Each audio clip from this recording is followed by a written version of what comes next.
Ball on Peachtree TV. Tonight they open up a weekend set against the Florida Marlins. Joe Simpson and I will have the call on Peachtree TV next.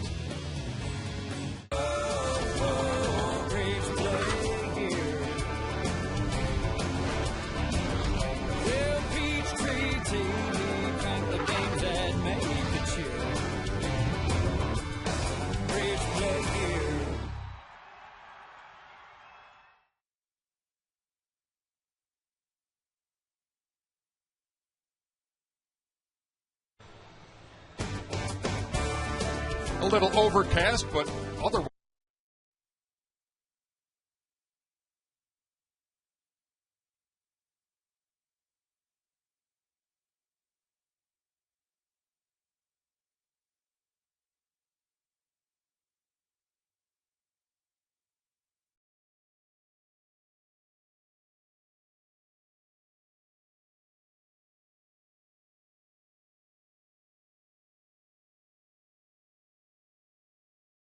In town here on Peachtree TV. Good evening, everybody. Welcome back to Braves Baseball. I'm Ernie Johnson along with Joe Simpson.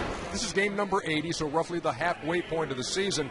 And among the Braves' success stories as they lead the NL East by 2 games, the way Martin Prado's handled the leadoff spot, the way Billy Wagner has closed games, and there's another one kind of under the radar, Joe. Oh, that would be Chris Medlin. It's always fun to see a young player establish himself in the major leagues, and Chris has done that. In the absence of Jair Jurgens, who was on the disabled list, boy, this guy stepped in and did a marvelous job, including that game out in L.A. in front of family and friends where I think he really gained a lot of confidence. He certainly has earned the respect of his teammates. 9 starts in the rotation. The Braves are 8-1 in those games. He's 4-0. He's won 5 in a row dating back to his work in the bullpen. So Chris Medlin has rapidly established himself as one of the better pitchers in the National League East, but he's going to have to be good tonight because he's going up against one of the best in the major leagues. That is Josh Johnson, ERA of 1.83. That ties for the best mark in baseball. Opponents hitting a robust 199 against him. Josh Johnson on the mound for the Marlins against Chris Medlin. Back with the first pitch here at Turner Field after this.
Today it's 80 at game time on a partly cloudy night in Atlanta.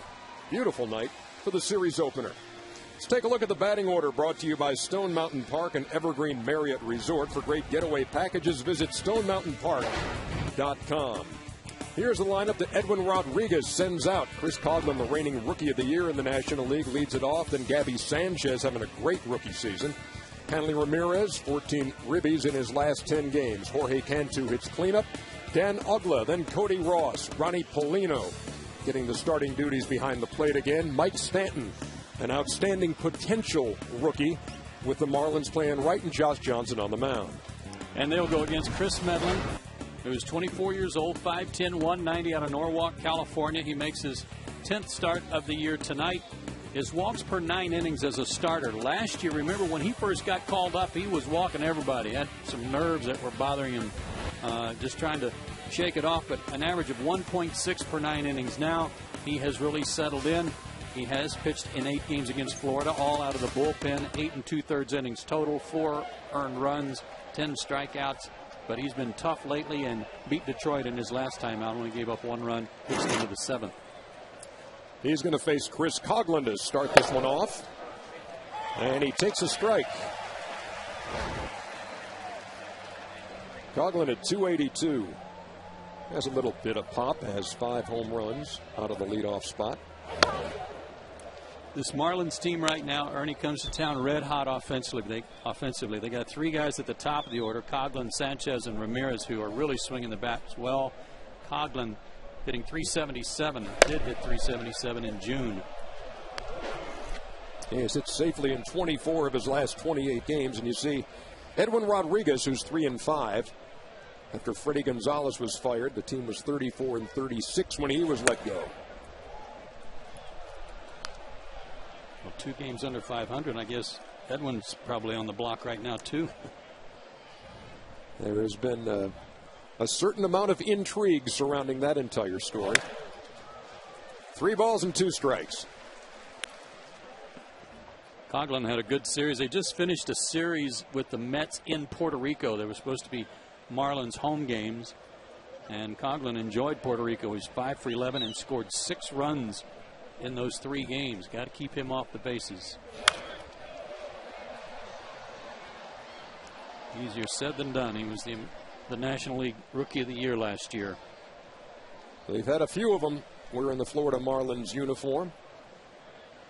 Dontrell Willis in 03 and Hanley Ramirez in 06. Coghlan last year. Towards second and past Prado for a leadoff single. And it brings to the plate a guy who has to receive some Rookie of the Year consideration in the National League. Gabby Sanchez. Again, he's hot too. 5 for 12 in that series against the Mets. And since the end of May, he's hit .367.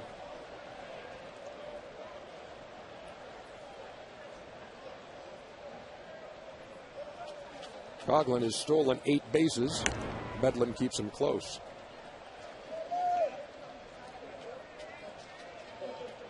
In the last couple of weeks, Sanchez out of the 2-hole has laid down a couple of sacrifice bunts on his own and had his manager, Edwin Rodriguez, speak with him and said, I like the way you can take the ball in the gap like that to deep right center. Blanco tracks it down for the first out. And he basically told him, look, you can do a lot of things with the bat, and I don't want to take it out of your hands. He's had a great year hitting .307. Yeah, if a guy's struggling, if he's got a little slump working and you can help the team out by moving a runner up, that's one thing. But when you're hot, swing it. Oh, they made an appeal at second, and Coghlan is out to argue with second base umpire Bill Miller that he never touched second base or never re-tagged.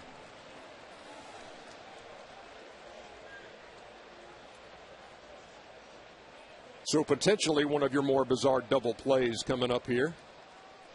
Well, I watched him when he got to second because he was really moving, almost like he didn't think Blanco would catch the ball, but he stopped at second right here. I just didn't think he touched it. I thought he straddled the bag, but for Bill Miller, apparently he did. Never touched it. He never touched second base, so he doesn't have to re-tag. Well, the Braves get an early break. That was a great shot from our crew. getting that shot from left field.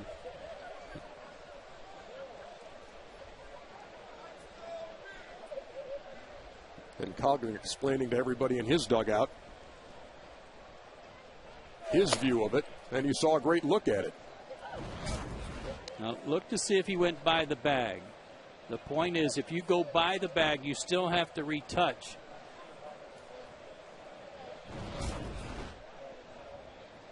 Even though he didn't touch it the first time. So Bill Miller made the call, and nobody on with 2 out.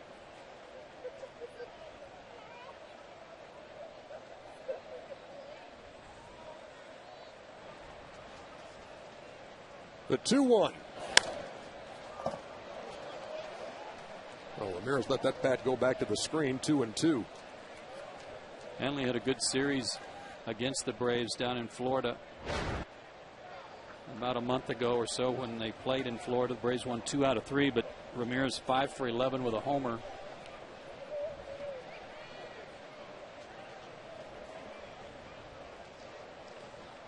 He's hitting .296, and he waits on a 2-2. That ball's hit hard to center. Blanco back at the wall, and it's gone.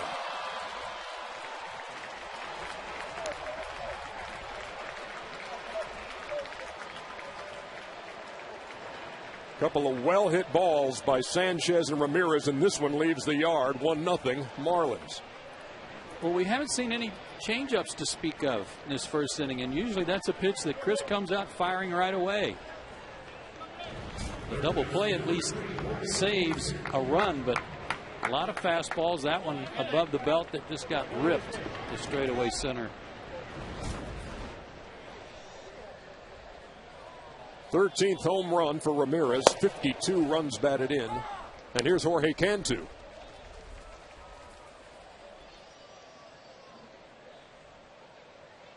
They've outscored their opponents in the first inning 48-29.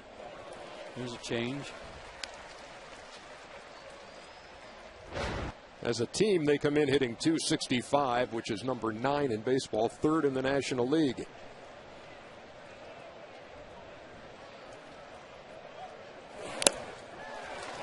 And Medlin strikes out Cantu, but not before Hanley Ramirez makes his presence felt. A solo shot to put the Marlins on top.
First inning, and here's the lineup that Bobby Cox sends out tonight.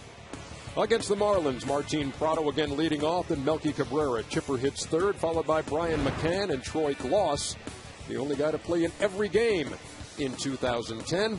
Eric Hinsky hits sixth, then Yunel Escobar, Gregor Blanco, and Chris Medlin. And they go against one of the best pitchers in baseball in Josh Johnson.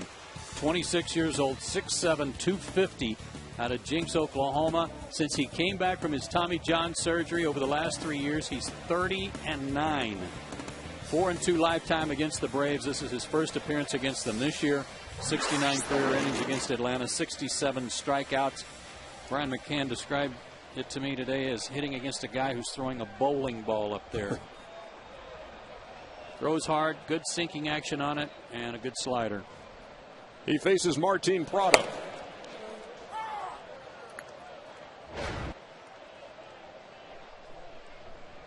Big guy, 6'7", 249. Steps right on top of you.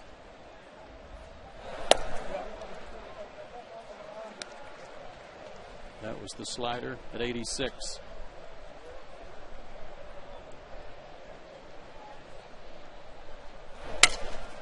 Shatters his bat on the blooper to left, but falls for a hit.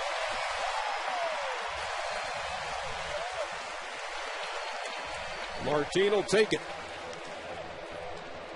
We showed you a graphic tonight when he was loosening up that he has not given up more than 2 earned runs in any of his last 9 starts. In fact, in 11 starts against the Braves, he's never given up more than 3. So you know runs are going to be hard to come by if he's on his game tonight. And a good start for the Braves, even if it's a broken bat hit. Against this guy, he'll take him any way you can get him. Martin with the lead at first. Melky Cabrera.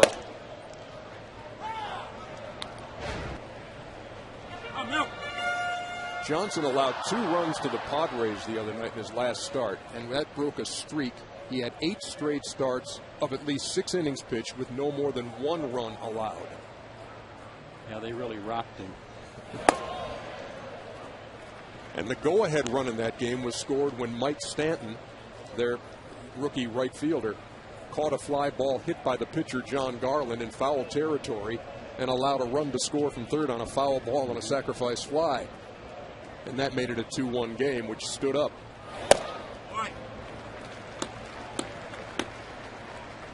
He's got good control, too. Good command to both sides of the plate. And we showed you the batting average against him of 199. With runners on base, it's 167. Prado on the run. The throw. He's in.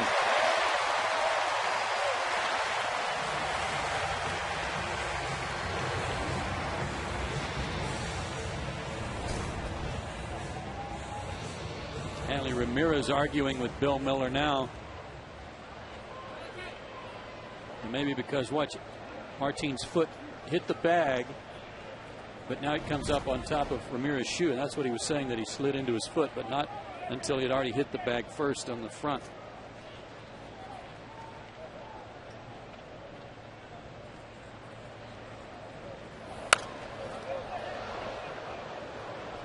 Oh, 2-2 count now to Melky Cabrera. Going to be hard to do with a 2-2 count, and when you're trying to get a guy over and you get to 2 strikes, you got to figure out just some way to put the ball in play. But against Johnson, it becomes doubly important to just try to get that run back by moving him to third and setting up Chipper. And he goes down swinging for the first out.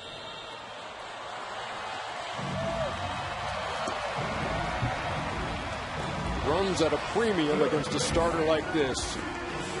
Florida gets on the board first with a Hanley Ramirez solo homer, and here's Chipper with a runner in scoring position.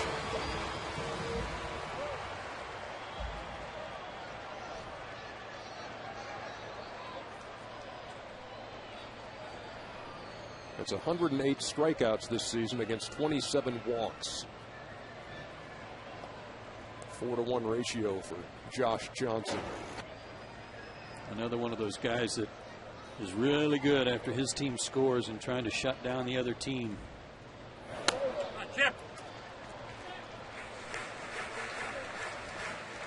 Only one guy in the lineup for Atlanta tonight has ever hit a home run off Josh Johnson, and that's the guy on deck, Brian McCann. He's hit 1.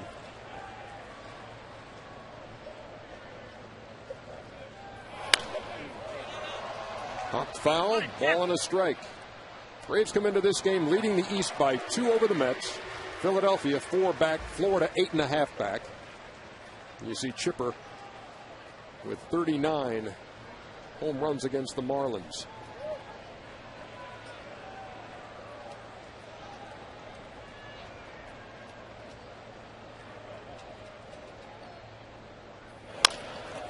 Grounded toward first. Johnson will cover. 2 out, runner at third.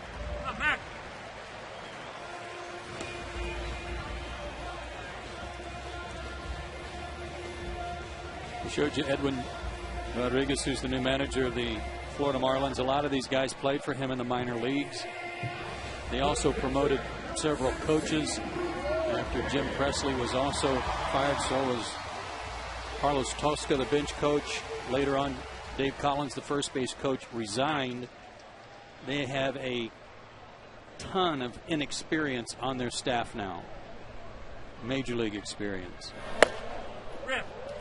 They have Randy St. Clair, their pitching coach, who certainly knows some of these guys. But otherwise, these guys have been working in the minor leagues exclusively and can't really lend any of their expertise to any type of scouting report or how to play players except by their advanced scout work. So they're at a big disadvantage there for their what amounts to their whole staff, with all due respect. I asked Edwin before the game if he could snap his finger and fix one thing with his team right now. He said it would be middle relief. Their bullpen has struggled big time. They've had 17 relief pitchers on the roster since the beginning of the season. Well, they can hit with anybody. They can score runs. They've got good starting pitching. Their bullpen has been horrible all year long, and their defense abysmal again as well. Last year, I think they were last in the league in defense and have been for like the last couple of years, or near the bottom. Something they work on a lot at home especially, but their defense has been very bad too. You see the 12 blown saves. And they've made 65 errors. Only the Nats have made more at 69. The 1-2. Second strikeout of the inning for Josh Johnson. We've played one at Turner Field here on Peachtree TV.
We are heading to the top half of the second inning. Marlins broke on top in the first with a 2-out solo homer by Hanley Ramirez.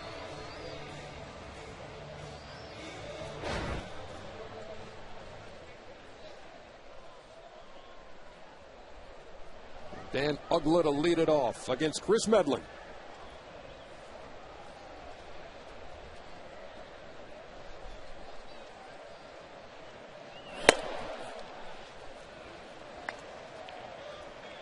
Chris had himself a month of June. He had 5 starts. He was 3-0. 22 strikeouts and 4 walks.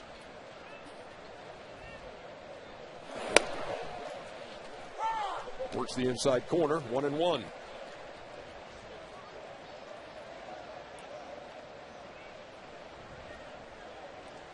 Threw over 100 pitches for the first time this season in that Detroit win last week. 105.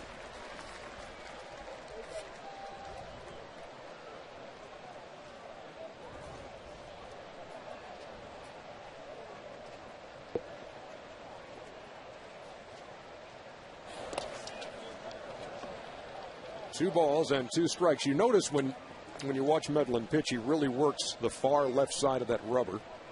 Something that Roger McDowell had suggested to him. He gets a lot of advice too from guys like Derek Lowe.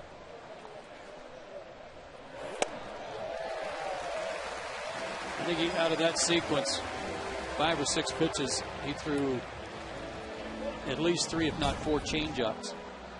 And maybe in the first inning, when he was throwing more fastballs, he was just trying to show the Marlins that I'm not just an all changeup guy. But he made a mistake with the fastball to Ramirez, and he hit it out. A couple of other hard hit balls on fastballs too. So he struck out the last 2 we've seen, and here's Cody Ross, who has an 11-game hitting streak. Good curveball.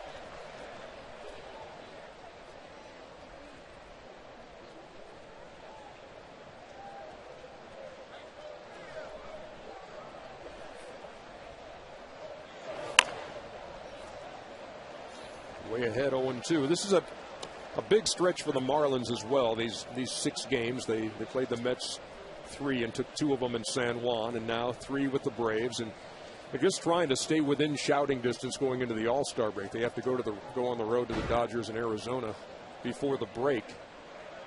And the way Wes Helms, the former Brave, put it, he just said you don't want to be looking at some devastating deficit heading into the All-Star break. So this is a big 3-gamer for them. It's a crazy road trip. I mean, the Puerto Rican trip was supposed to be home games that were moved to Puerto Rico. So this is a 4-city, 13-game trip now.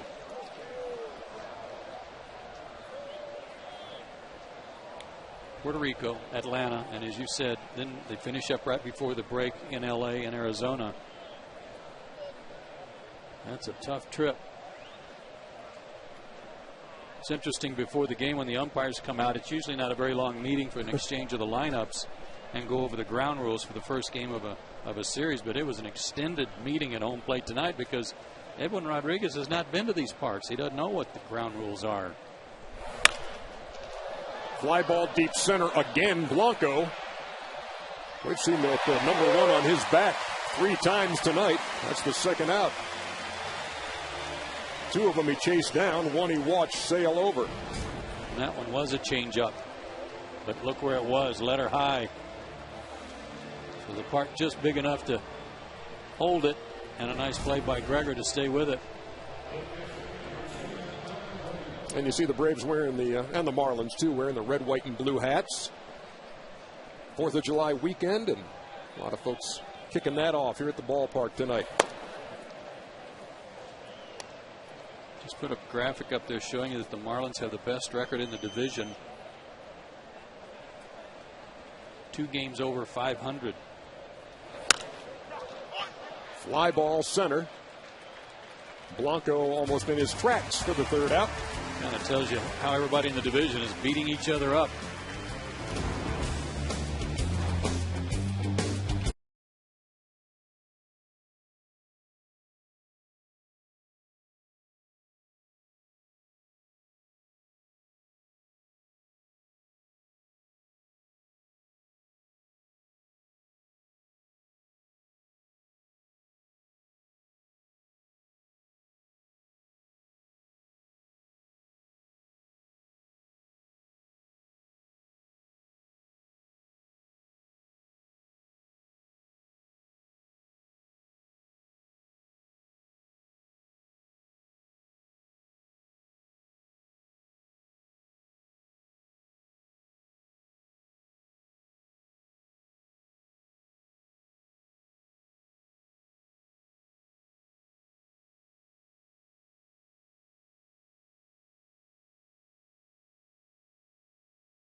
excellence in early education. And tonight's subject, base runners per 9 innings pitched.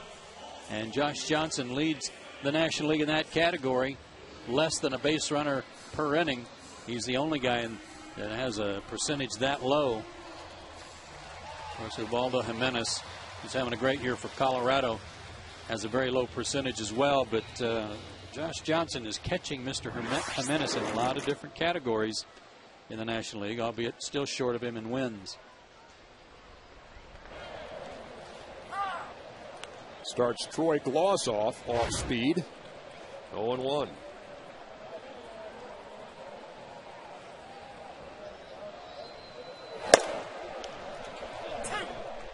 So where would you rank him?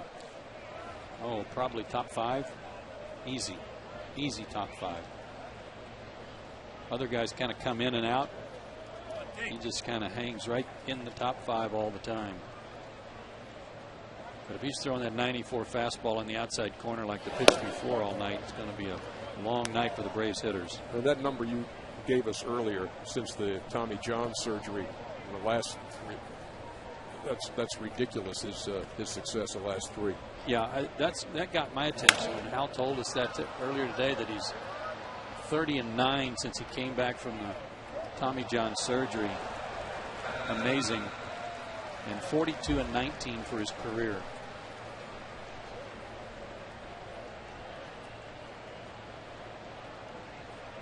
One, two.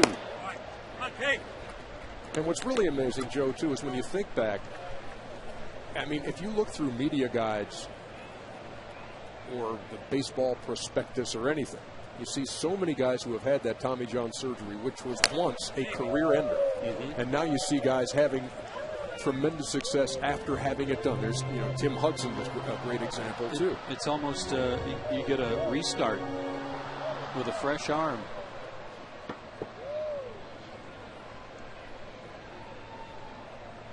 Two.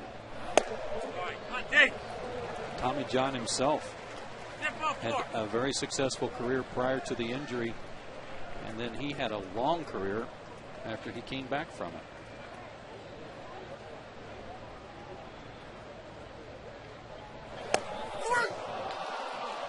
Third punch out of the night for Josh Johnson. Gets Troy Gloss looking for the first out here in the second. A 3-2 slider, too. And no argument.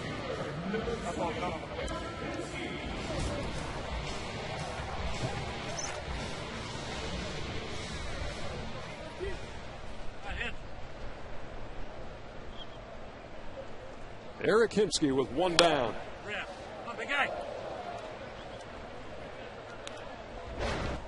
These 3 guys, Gloss, Hinsky, and Escobar, hitting back-to-back, have all hit a little cool spell together. Troy is now 2 for his last 21. Hinsky's 3 for his last 18. Escobar 3 for his last 19.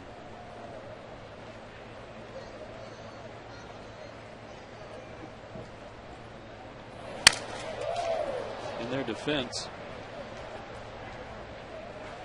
that Detroit series and Strasburg leading into the Washington series, there's some pretty tough pitchers in there too.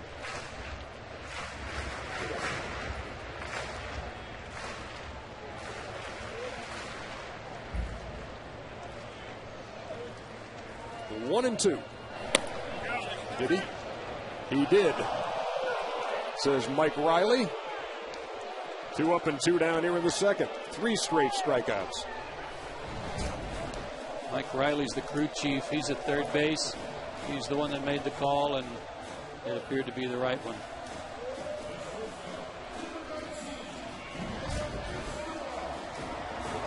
Well, I guess that leadoff single by Martin Prado just made him mad.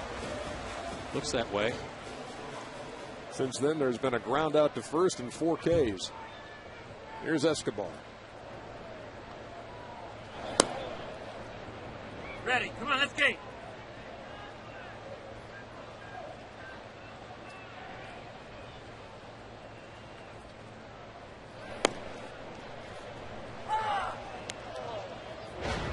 think this guy, and the term command certainly comes to mind. Throw any pitch in any count. Well, when Brian McCann described a bowling ball, like hitting a bowling ball, the point is, you've heard people refer to, he throws a heavy ball. And usually that applies to a guy who throws hard and has some sinking action. So it just seems like you always hit the ball off the end of the bat, sting your hands. You never hit one off the sweet spot on the barrel, because he throws hard, but his fastball is not straight. It's usually got some downward movement to it.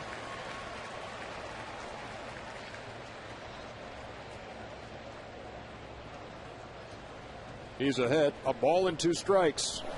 Baby. Come on, let's go. A couple of 97s and a 98, do you know?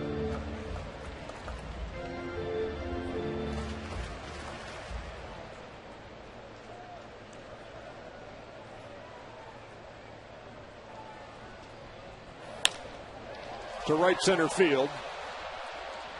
The rookie Mike Stanton puts it away. And it's a 1-2-3 inning for Josh Johnson and the Marlins. We played 2. It's 1-0.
Top 3 at Turner Field. Chris Medlin to face the 8, 9, and 1 hitters, and the number 8 hitter in the Marlins lineup is Mike Stanton. Rookie with a lot of potential.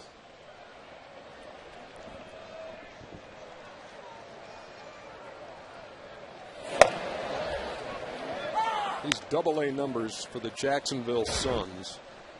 Hit .313, 21 homers and 52 RBIs in 52 games. Goodness.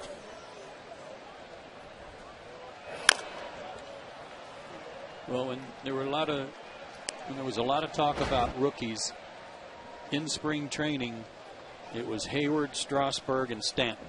That's all everybody talked about, and whether or not Strasburg and Stanton would make the club, and it looked like Hayward was a lock to make the Braves. Takes a called third there. And the third strikeout for Medlin. Well, Chris Medlin has settled in. I mean, that changeup, it's been a beauty. Ran that one back over the outside corner for the strikeout. His third. Be careful here. This guy's a good hitter. 3 career home runs. Seems to me he hit a long one off the Braves last year down in Florida to straightaway center. He looks like a hitter up there.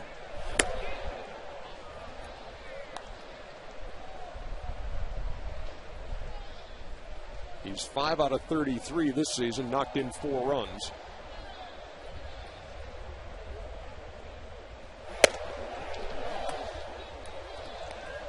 Yeah, be careful, but let's not get ridiculous. 3-0.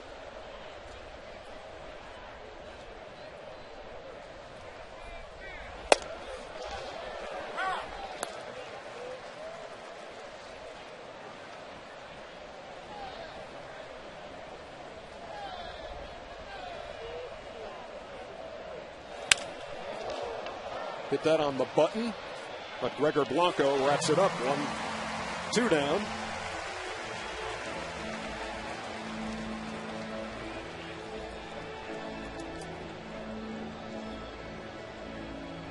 Since the home run by Hanley Ramirez, Medlin has set down the next 6.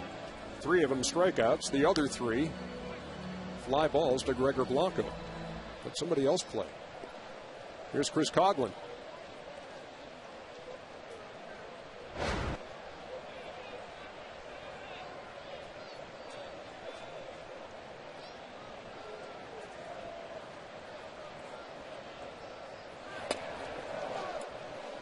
Rookie of the Year got off to a horrible start this year. After finishing so strong, he hit a .195 in April, improved on that a little bit in May, but his June numbers were off the charts. 40 hits in the month of June. That tied a team record, and scored 30 runs.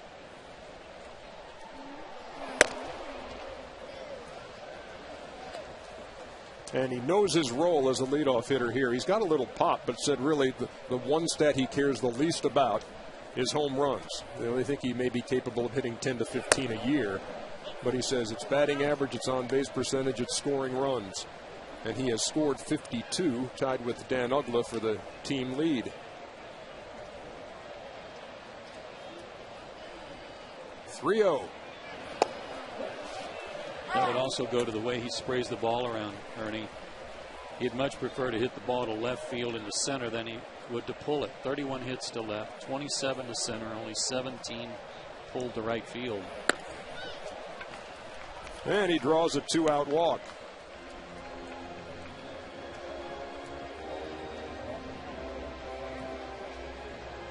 So Coughlin on for the second time. If you're just joining us, he was on in the first when Gabby Sanchez flied out to deep center. And Coughlin had straddled the bag at second, did not retouch. Braves appealed, and he was ruled out.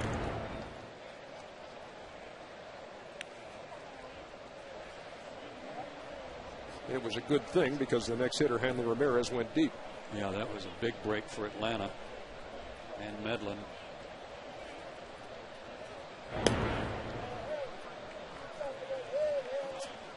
When you talk about this guy's rookie season, and he's had a couple of call-ups before, but this is his first full year.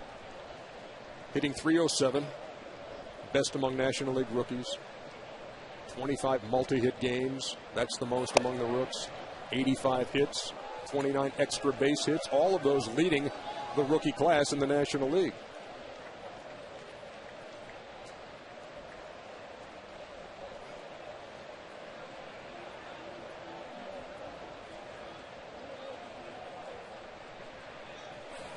And yet you'd probably be hard-pressed to find anyone to mention his name when you start talking about the top rookies in the National League. That everybody always starts with Jason Hayward, and rightfully so. Then Jaime Garcia, the pitcher for the Cardinals, who's been terrific, and David Freese, who's on the disabled list now for the Cardinals, their third baseman. He's good too. Coughlin's on the move, and he's got a bag.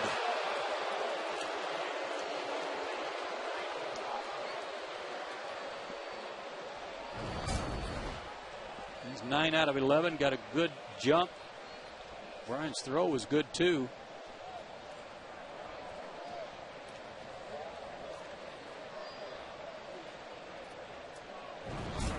Bang, bang play. Been a few of those out there at second already tonight. And so with a runner in scoring position now, Sanchez hitting .367, which is the best on the team.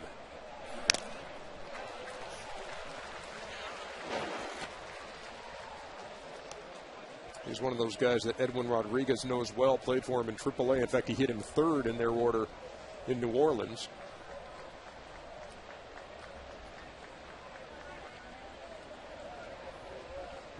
Firing Freddie Gonzalez was pretty ridiculous in the eyes of most. However, what was originally thought to be an interim replacement was a guy that everybody was familiar with in Edwin Rodriguez. Grounded towards second. Prado throws him out. It is 1-0 as we head to the bottom of the third.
An inning where Gary from Charlotte, North Carolina will have the chance to win free airfare for two if the Braves hit a home run during this inning. Visit PeachTreeTV.com/contest for official rules and to enter for a chance to win AirTran Airways. Go! There's nothing stopping you. Blanco, Medlin, and Prado here in the third to face Josh Johnson.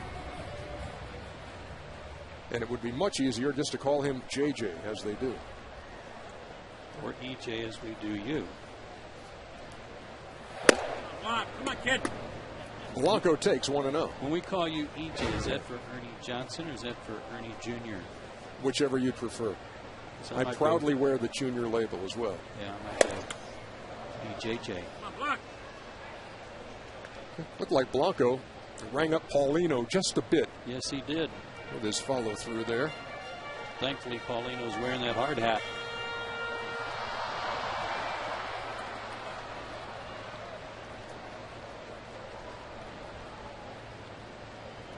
The 1-1. All right, nah. This guy's a hoss. None of that pants down to your shoe tops thing. Got the high black socks showing. Works hard. Comes right at you. 96 outside. I'm not sure Ernie could pull his pants down over those calves. I think it just has to stop right there.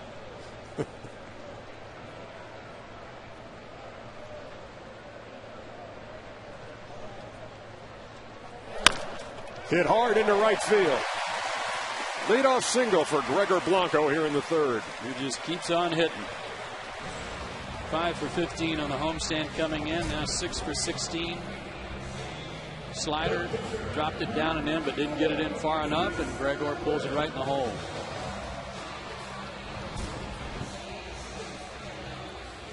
Medlin, as well as he has swung the bat, only has one sacrifice bunt so far on the year. Let's see if he can get two here.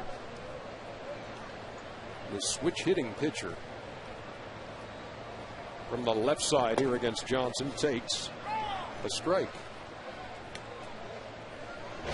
Chad Fairchild with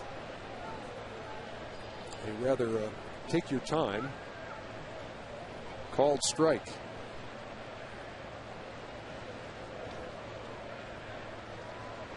Cantu creeps in at third.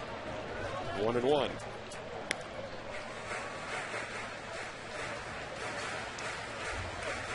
Remember against Washington a couple of days ago, Jair Jurgens pull the bat back and slap one right over the top of the head of Ryan Zimmerman.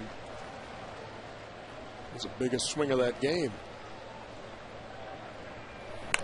Medlin lays it down. The only play will be to first. Well done.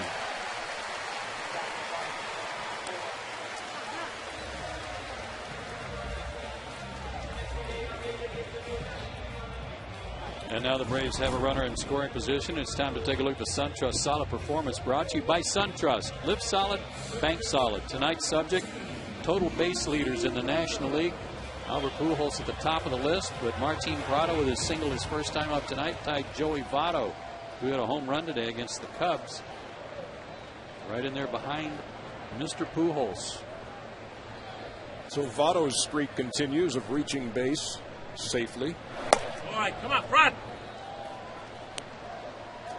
At one point today, the Cubs had a huge inning. I mean, the Reds did a 9-run inning against Chicago, and the Reds had batted around and didn't have a hit in the inning. Ouch. All right. A collective ouch for all those Cubs fans boy. out there. Yeah.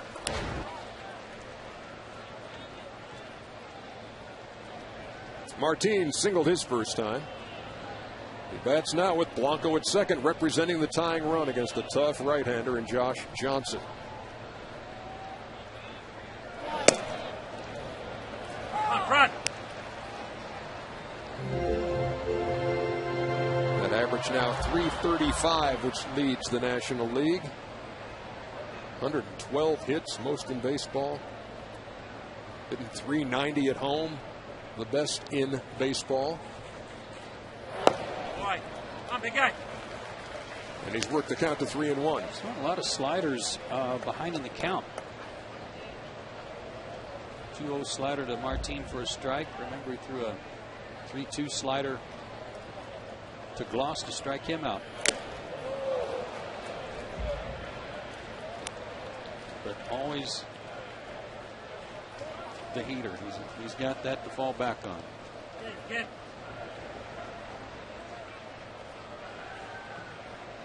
So the count's full to the Braves leadoff hitter. Blanco away from second.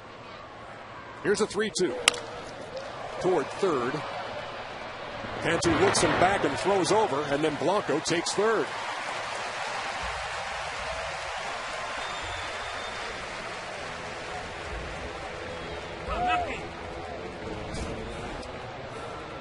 Watch Gregor, watch Cantu.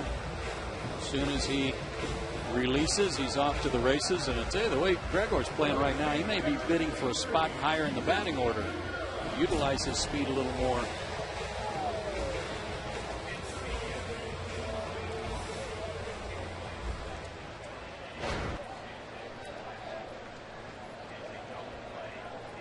So here's Melky Cabrera.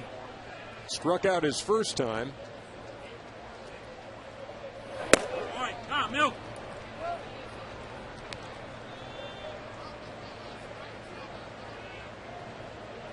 He bats now with the tying run 90 feet away. 2 out here in the third. All right. Let's see if he stays with his pattern of throwing the slider when he's been behind in the count.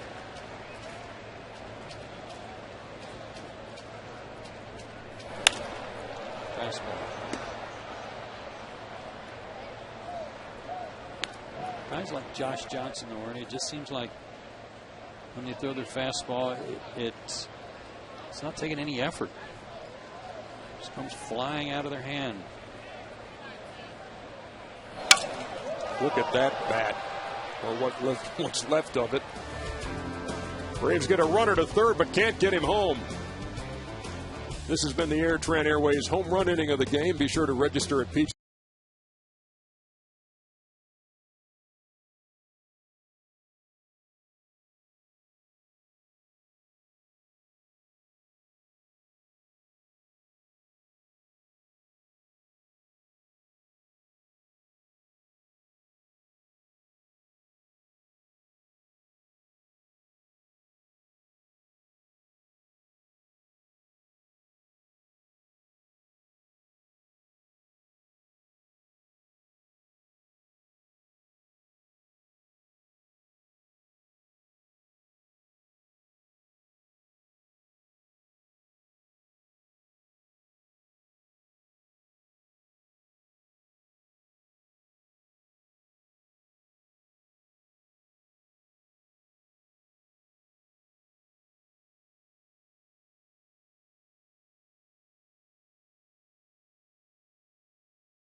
Brave with a 330 plus batting average, 110 or more hits, and 25 doubles before the All-Star break. Martin Prado is on that mark. Got any thoughts? About life in general, or about that question? Mostly about the question. Get back to you. Hanley Ramirez leads it off. He's done all the damage tonight. Solo home run in the first. I'm racking my brain on that one, which usually doesn't take long. Got a fastball above the belt in the first inning and hit it real hard. Second homer of the year against the Braves, and this is only the fourth game between these two teams. That was his 13th of the year and gave him 52 runs batted in.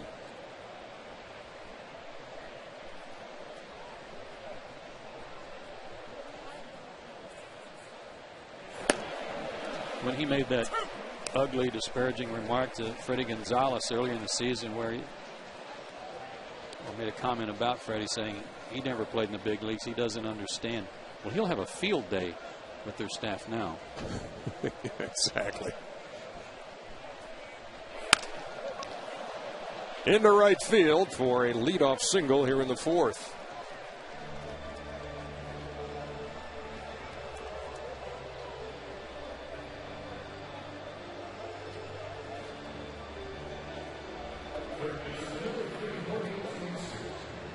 Ramirez likes to run too. 15 swipes. That's tops on their team.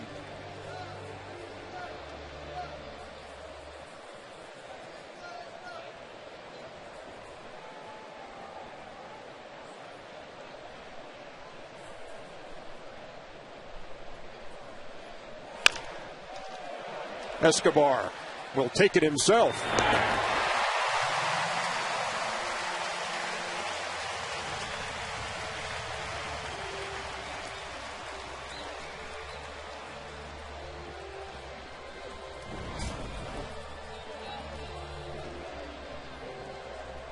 Hit that area right out in front of home plate that's a little bit soft, a little bit wet. Took a little sting out of it. I think he hit it off the end of the bat, which helped as well. Tailor-made.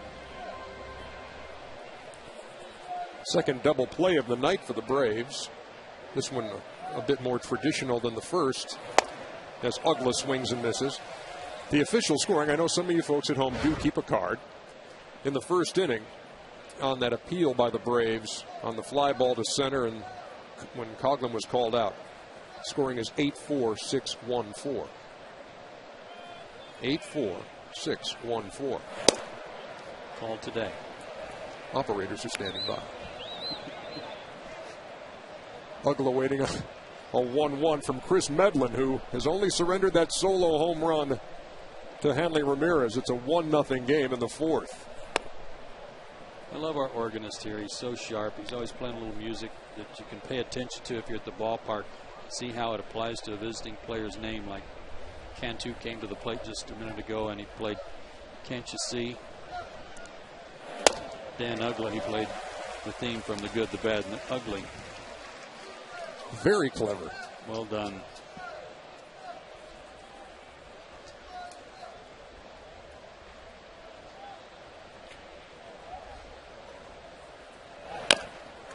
High chopper.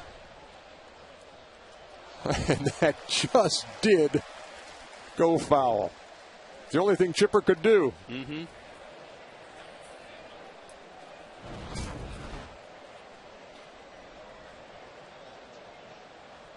Missed it by that much. Some veteran eyeballs right there. He was talking to it, I guarantee you.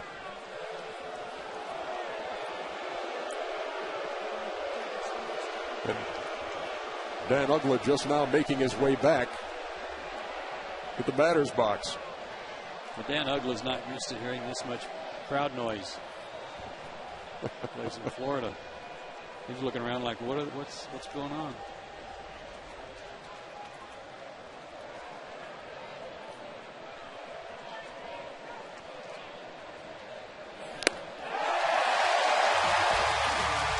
Second time Ugla's gone down swinging.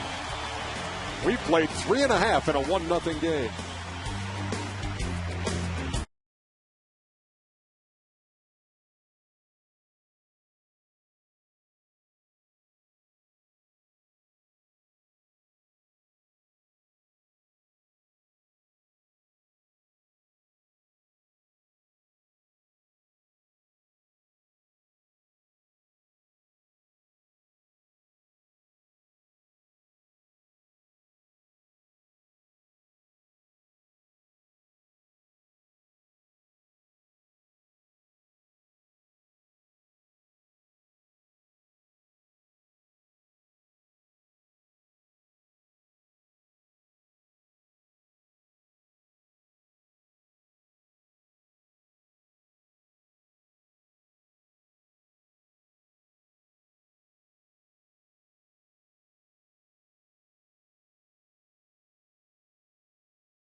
Saturday on Peachtree TV. What he's hired to create, he's paid to forget. Ben Affleck, Uma Thurman, Paycheck.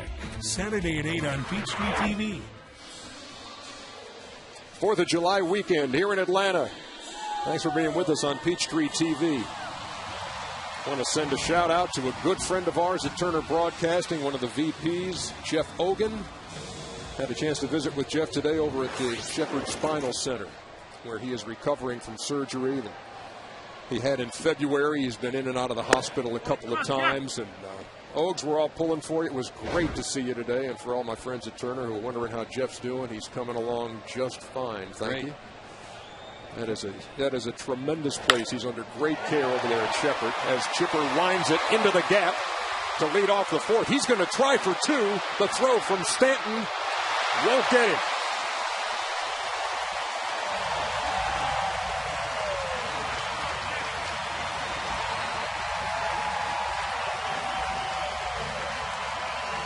This is a good play by Stanton just to hold him to a double. And he's got a good arm. Chipper went down and got a breaking ball or a changeup. Kind of one-handed it up there. Now the race is on. And it looked like Ramirez didn't want any part of that play anyway. Watch him. He's on his heels toward left field because he's a little concerned about Chipper running into him, so he didn't come up with the throw. But a good start to the inning. Got to get him over and get him in. Marlins have the shift on against McCann. Light him up. Come on, Merrick. Ramirez on the right field side of second. Ugla in shallow right.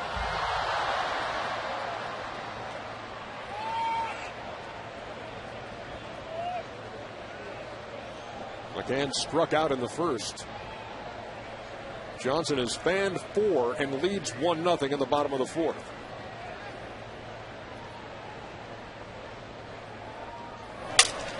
Another broken bat. Ugla will throw him out, but that got the runner over. Chipper's there with 1 down. That was scary because the barrel of that bat went into the crowd above the Braves dugout.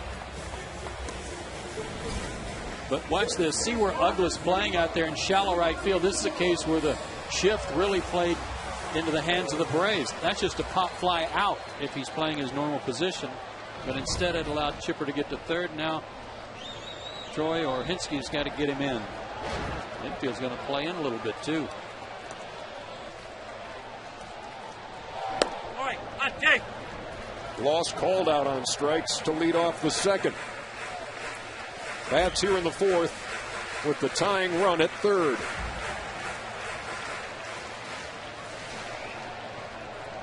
Braves 0 for 6 tonight when they have a runner in scoring position. Loss trying to change all that. All right. Come on, kid. Busted him inside at 95, 2-0. Josh Johnson against the top hitters in the National League, hitting .077 among the top 10 in batting average, and those other numbers, top 10 in homers, top 10 in RBIs. Guy is something else. Popped him up. Gabby Sanchez makes the play. A run scoring opportunity wasted there. Time for the answer to the Toyota trivia question. The last Brave with a .330 plus batting average, 110 or more hits, and 25 or more doubles before the All-Star break. I got to think Ralph Garr is my guy. Beep, beep. You got a choice? What'd you guess, Hank Aaron? We're going back to 1959. Wow.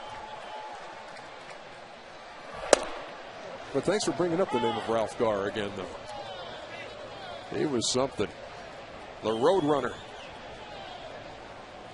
And 44 was okay, too. 44 wasn't bad.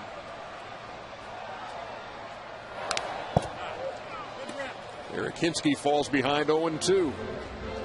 They've got a piece of Chad Fairchild, but I don't know where.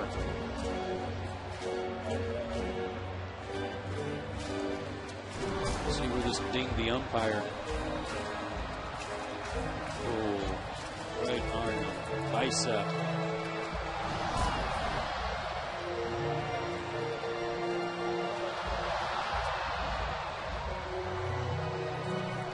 What are you looking for if you're Eric Hinsky here down 0-2 to this guy? You got to look fastball. You got no choice. He throws too hard to guess otherwise with a runner at third. If the bases were empty, you might guess and look something else, but you got to look fastball and adjust.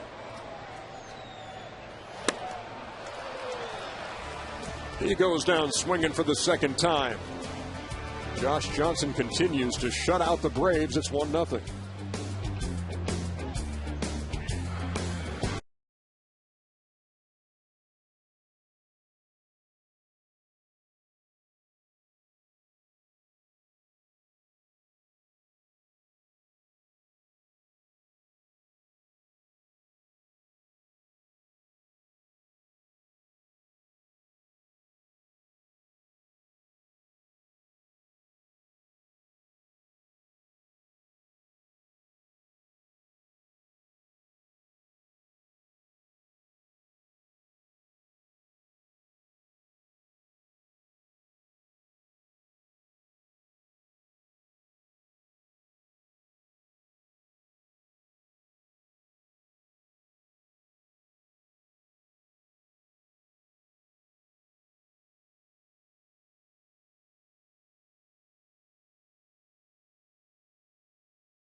Cody Ross will lead it off for the Marlins.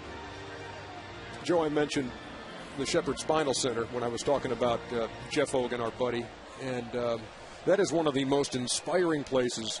Folks, I don't know if you've gone to the hospital, tried to cheer somebody up before, and that's one of those places where you may go with that intent, and you walk out, and it's turned the around reverse on you. too, because you meet some people there. I met a guy today from upstate New York named Mike, who was in a diving accident in April, and just yesterday took 70 steps on a walker.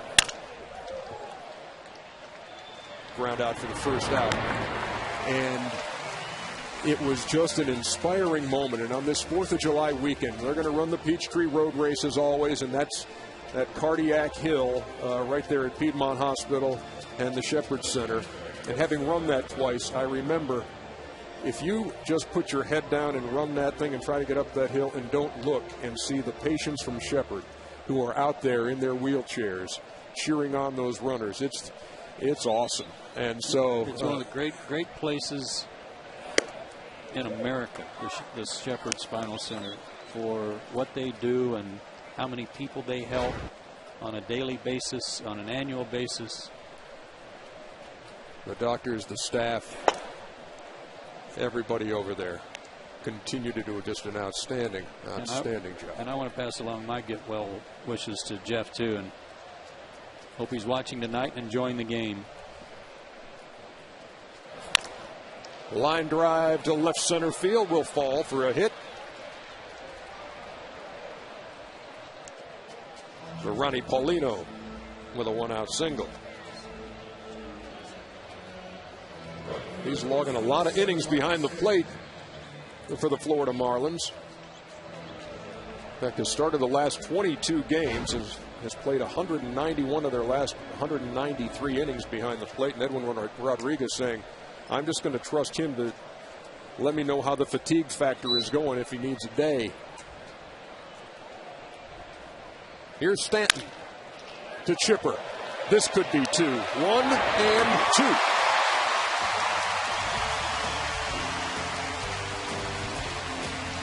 We're heading to the bottom of the 5th. We're zipping.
Can I just get a little nibble? Getting Played, Sunday at 7 on Peachtree TV.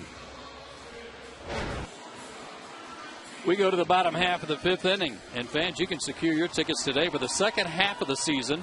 Choose any 10 Braves home games and save money off the gate price when you order a Braves Flex plan for as low as $11 per game. To order, visit Braves.com/tickets or call 404-577-9100 today. Guy works for the highway department, and they were painting stripes today, and it got a little out of hand. Little holiday hijinks. They were in the bottom of the 5th, and the Braves have had the leadoff hitter on in 3 out of 4 innings and gotten them to 3rd, but still down 1-0. Yunel Escobar starts it off.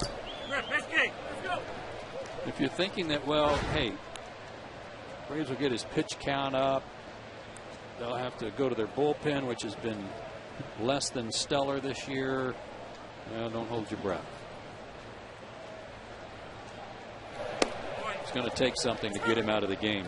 His last 3, 4, 5, 6 starts, he's gone 7 innings, 8, 7, 8, and 8, with a minimum of 111 pitches. This is pitch number 66. And if you didn't know about Josh Johnson before tonight, shame on you. He's good, and he's been good.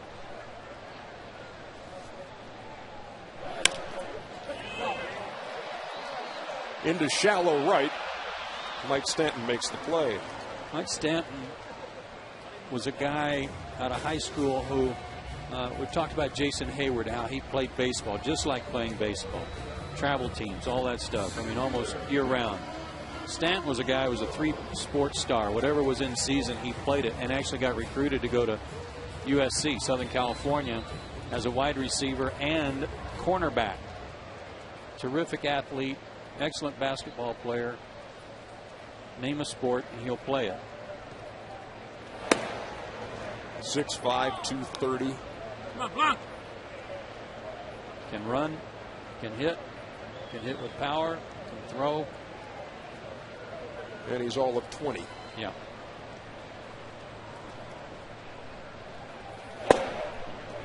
Gregor Blanco showed bunt and took. It's 0-2. He singled his first time.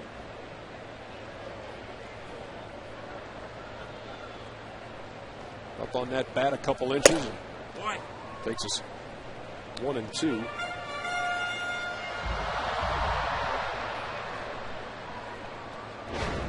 Chris Medlin on deck.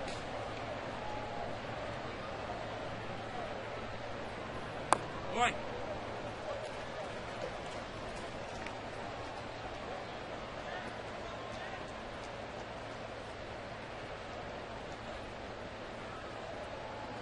Gregor singled in the third.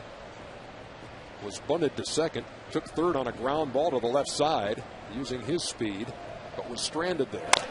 Baby, come on.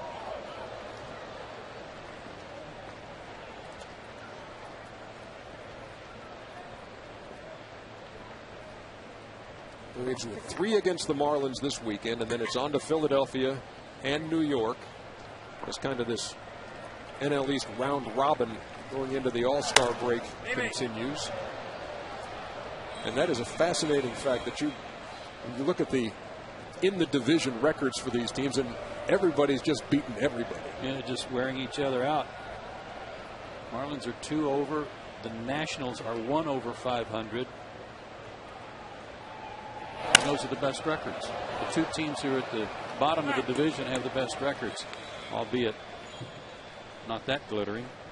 The Braves are 11-12, 1 game under 500.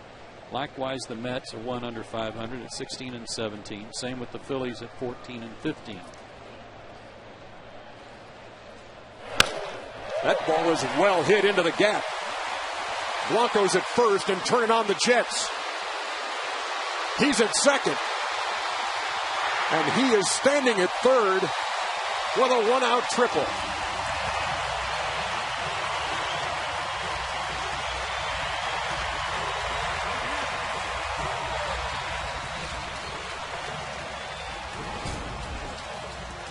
Almost a year ago to the day, his last triple, and this was a 96-mile-an-hour fastball.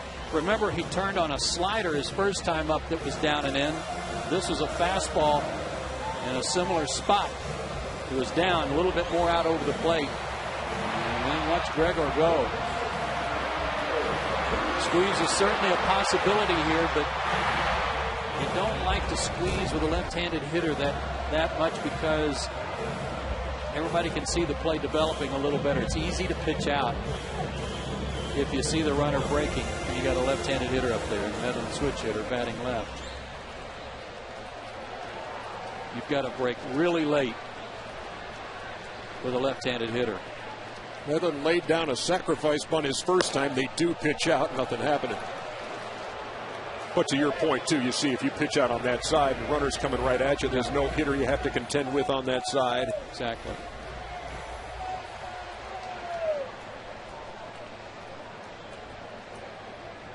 Brian Snitker whispering in the ear of Gregor Blanco at third. Medlin shortened up and then took one a little bit tight. 2-0.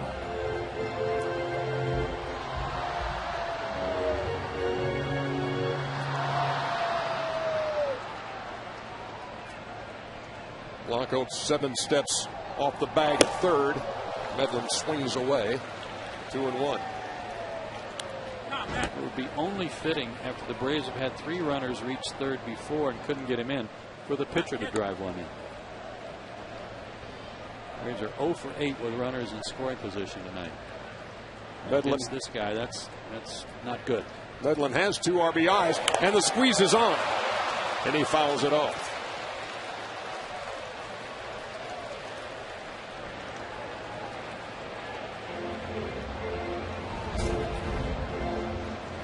He did what he had to do, and that was get wood on it and at least protect the runner. It wasn't a strike. It was well out of the zone, but he was able to reach it.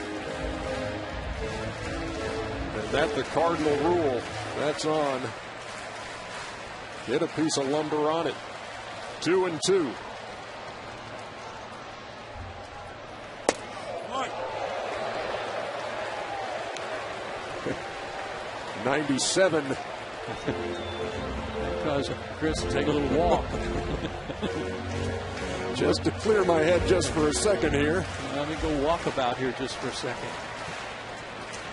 3-2.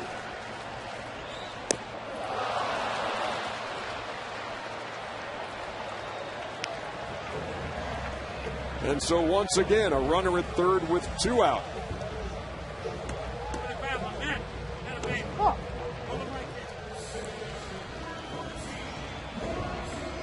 Fourth time tonight, we will have said that. See if they can flip the script this time around in the bottom half of the 5th. Prado is 1 out of 2. Boy, come on, Prod. Well, you always know that Martine's going to give you a good at bat, especially in these situations. If pitchers have had any luck with him, if they get ahead in the count in these situations, it's going upstairs with a fastball and having him chase one high. And let's see if they do that ahead in the count now, 0-2.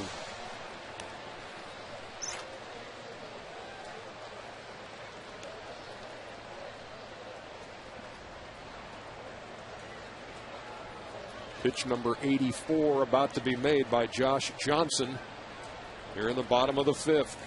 Boy, come on, Prod.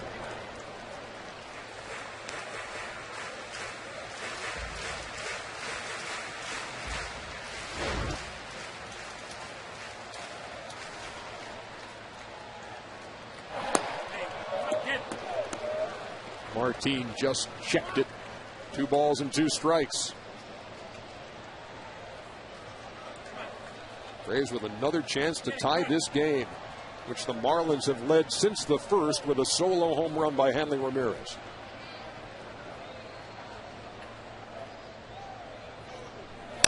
Baby. As long as he keeps the ball down, Martine's going to have a shot to shoot one into an opening somewhere. That was 98. Somewhere around the knees, and Martine able to foul it off. Braves just 2 for 11 with 2 strikes, and both of those were hits by Gregor Blanco. Now it's a 3-2 count to Martin Prado.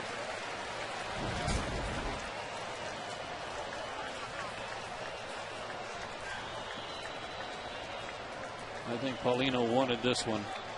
Brought his glove down a little bit to make it look better, but that was right around the belt, a little above it. Grounded into left field. And this game is tied.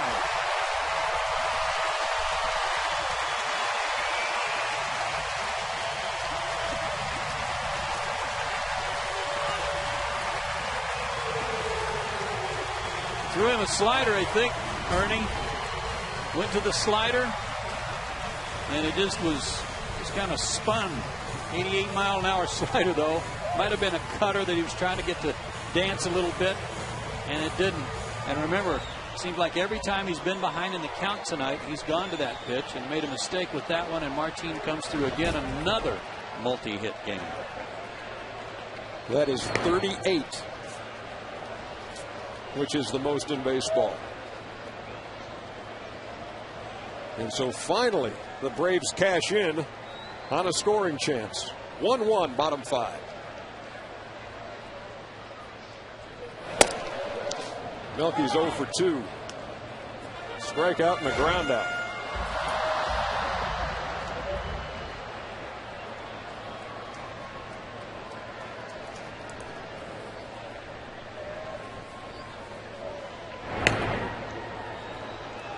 35 RBIs now for Martin Prado.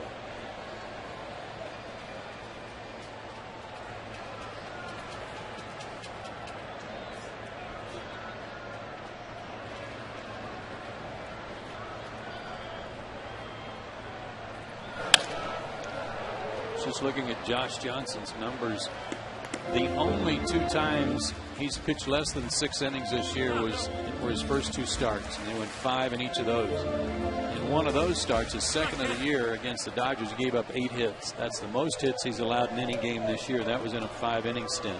Giving up 5 tonight to Atlanta, so good work by the Braves hitters in 5 innings. Come on, Milt. His month-by-month ERA, a microscopic 118 in June. The way he's pitching, it'll be below 1 in July. Runner going into left field for a hit.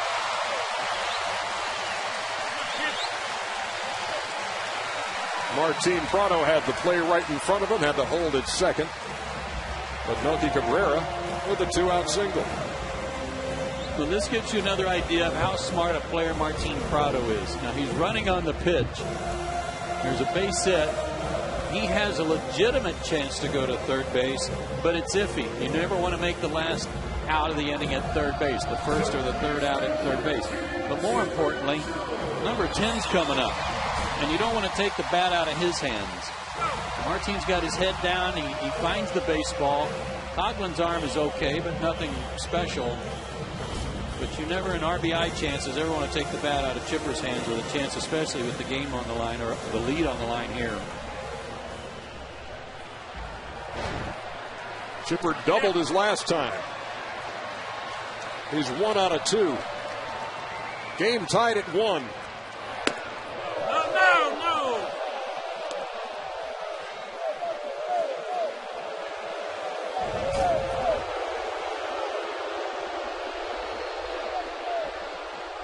Mostly body induced. It really wasn't his swing, but his body that kept the bat going.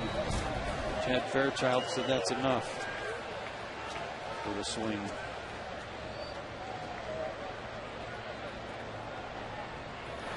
Boy, come on, Chip. Ball and a strike. Chipper doubled but was stranded at third in the 4th.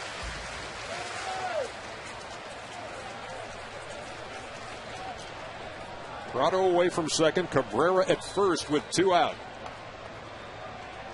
Braves trying to get another one off of Johnson here in the 5th.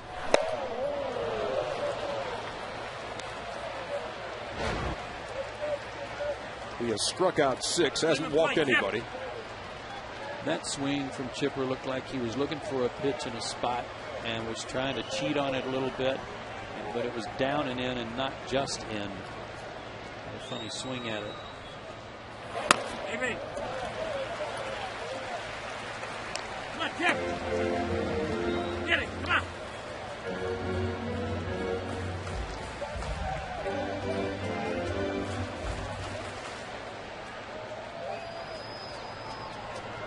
Third pitch of the inning for Josh Johnson. And he strikes out Chipper.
Chris Medlin continuing to impress.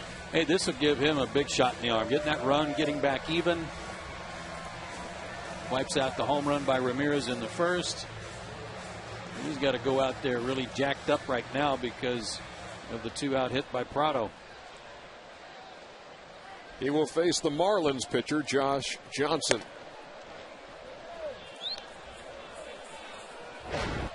Flight out to center his first time. He can hit.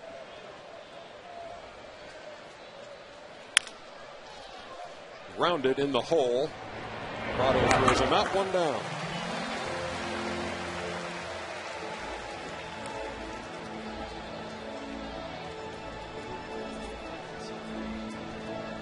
Three double plays turned behind Chris tonight, too. He works fast, gets some ground balls on that changeup, keeps everybody's head in the game by working quickly. And again, he's into the 6th inning, and he's given his team a chance to win. And pitching lights out. Here's Chris Coughlin at the top of the Florida order. Singled and walked.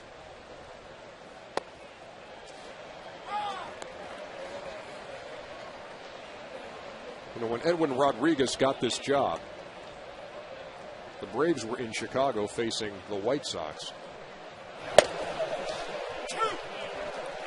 And the happiest guy for Edwin Rodriguez was Ozzie Guillen, because they were AAA roommates. And I remember what he said. He was so happy for Gallo, which was his nickname then, because he's a hothead. It means rooster. And interesting thing about him, he's turned to meditation to try to calm down.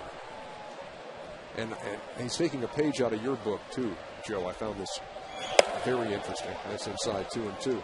Reading Renaissance literature? No, he, in his 35 minutes of meditation, listens to a CD of the croaking of Puerto Rican coqui frogs. Sound familiar? It does. I mean, I do that when I'm working on the USA Today crossword. It helps me focus. Yes, it's either that or flowing water, whichever CD he happens to have. But 35 minutes in the morning, he says, does it.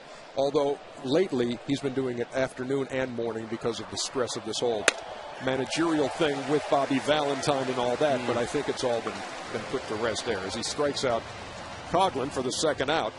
Does Chris Medlin.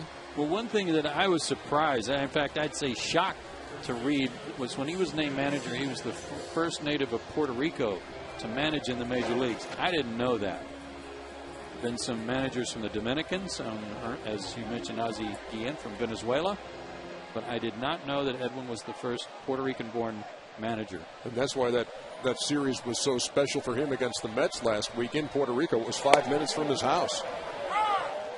And I'm sure very proud to put on the Marlins uniform in front of his own people. Yeah, so there were a lot of aunts and uncles there he'd never met.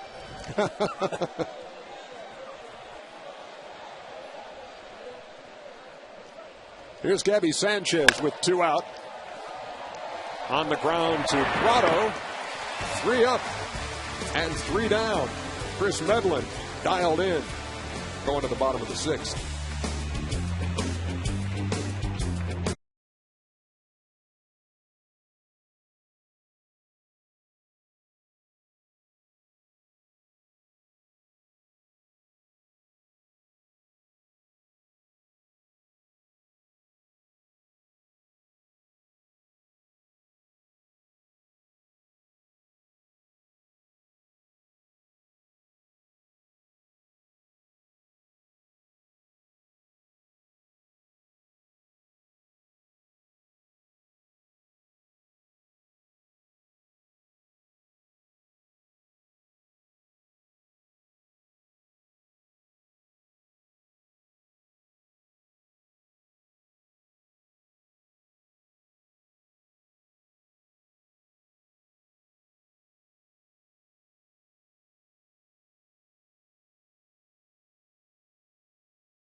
Mitchell.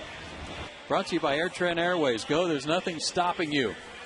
The national network on Fox tomorrow afternoon. That's Tommy Hansen against Anibal Sanchez. Fox Sports South. Chip and I will have that one for you on the holiday, beginning at 5 o'clock, 5:05 first pitch. That'll be Tim Hudson against Ricky Nolasco. And then the team travels on the road to Philadelphia. Peachtree TV will have all 3 games, Monday, Tuesday, Wednesday. It'll be Ernie and John Smoltz bringing you all the action from Citizens Bank Park. Looking forward to connecting with Smoltzy again. And it's going to be hot, buddy. Upper 90s all 3 days up in Philly. Almost like Atlanta. Not today, but recently for sure. But yeah, that'll be a sizzler and a great series as we head toward the All-Star break. Philly's all banged up now. Chase Utley going to be 8 weeks after surgery. Placido Polanco is going to be 3 or 4 weeks with the left elbow. They trail the Pirates tonight in the 8th. There's David Wright's name again. 3 for 4 already. Yeah.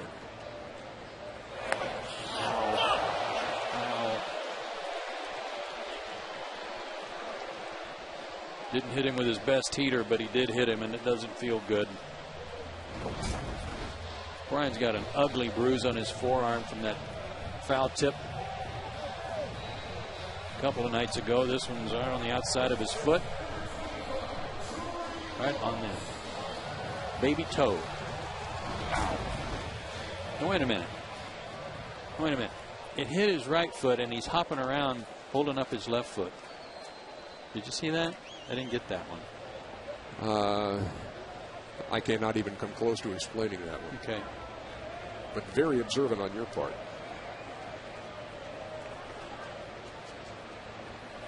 Boy, come on, Tay. Come on, kid. What was great about Medlin's inning, Braves tie it up, long inning, 33 pitches for Johnson in the 5th. He comes up, leads off, has to hit, grounds out, runs it out. Medlin gets him 1, 2, 3, and Johnson has to go right back out there and go to work, and he's already in the stretch. Wing it. Troy Gloss is 0 out of 2. Called out on strikes in the 2nd. Popped up to first in the 4th with a runner at 3rd. Braves were frustrated with their first 3 scoring opportunities. Had runners at 3rd but couldn't get them in. But that changed in the 5th.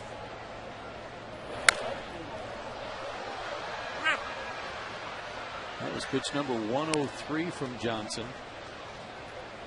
Again, his season high is 121. That was 6 starts ago. With 118 his last start, 117 the one before that. But he's closing in on what conceivably could be his last inning, maybe one more,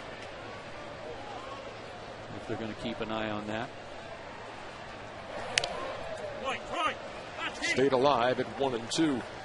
The Braves with 3 hits in the 5th with that 1 run. Johnson hasn't had a multi-run inning allowed since May 8th. The Nationals of all people. Go figure.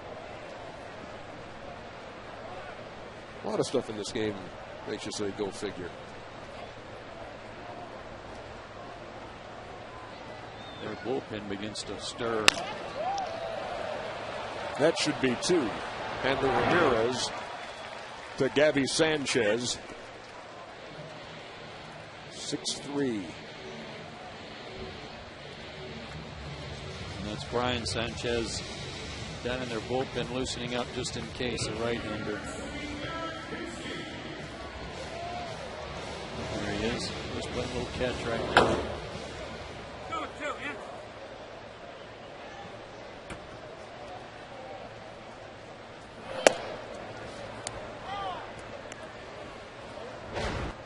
Eric Hinsky has been handcuffed tonight by Josh Johnson. He's 0 for 2, a couple of strikeouts.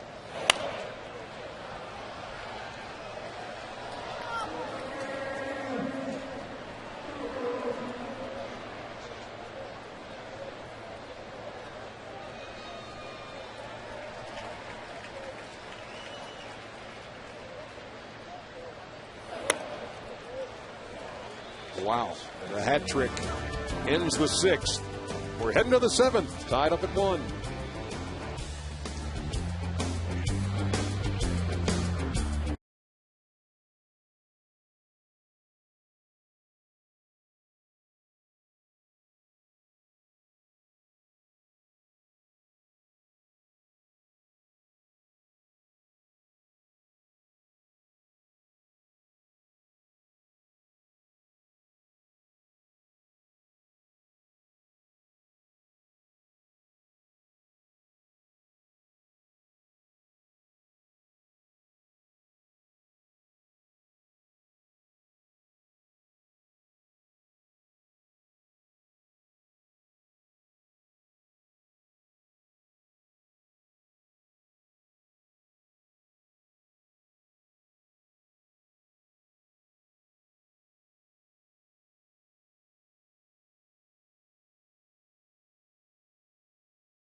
Hey, Joe. Yes, Ern. The Hammer won the Tour race. Close race, though, wasn't it? Dramatic finish. The drill diving at the tape, but falling short. And here's Hanley Ramirez.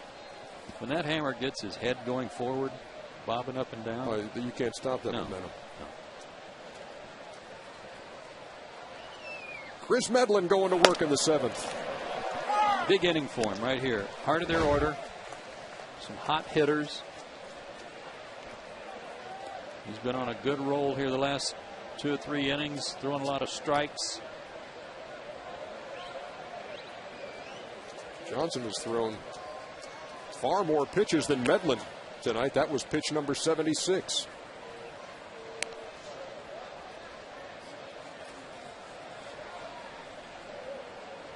Ramirez took him deep in the first for the only Florida run.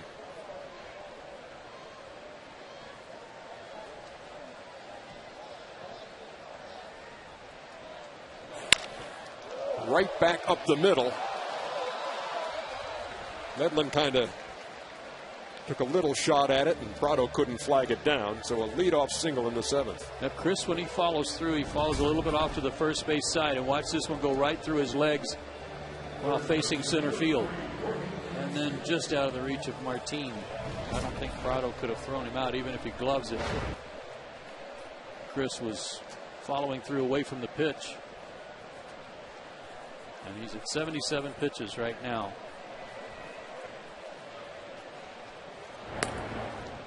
Ramirez almost caught napping over there at first.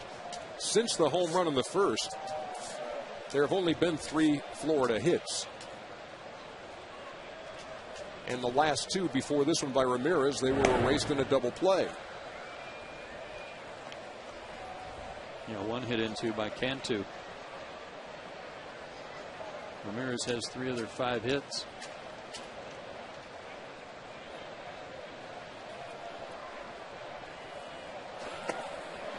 What's really a shame about what happened when Hanley was called out by his manager for not hustling is that he's such a good player. I mean, he's so talented, can do anything on the field. And you just hate to see a young player get a rap like that when they can do so many things. There's just really no reason at all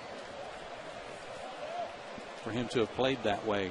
No, he is extremely gifted, the 06 Rookie of the Year in the National League, and it was on that play where he kind of booted a ball and unintentionally kicked it and then trotted after it, got him into trouble. That ball's hit on the button, but right at Eric Hinsky, 1 down.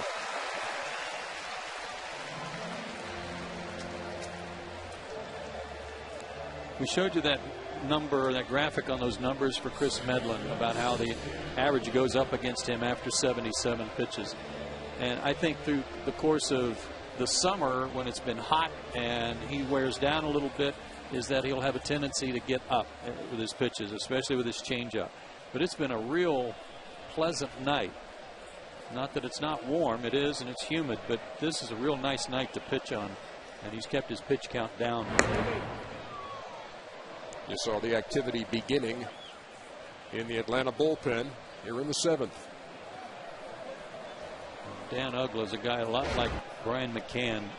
Loves jumping on the first pitch if you try to get ahead of him with a fastball. 5.48 average on the first pitch. That's a base hit up the middle. Ramirez rounds second and will be at third. Runners on the corners with 1 down.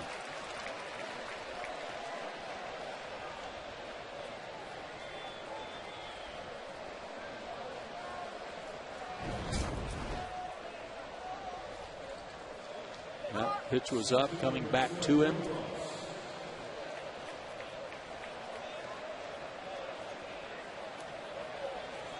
Ramirez able to go first to third on that ball. Seemed to die once it got through the infield. I don't know if the grass slowed it down or what happened.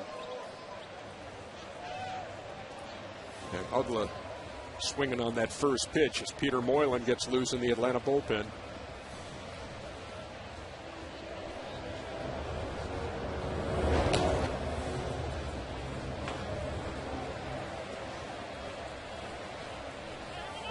Medlin has thrown 81 pitches. Looking for his 6th win. 5-1 coming in, hasn't lost as a starter.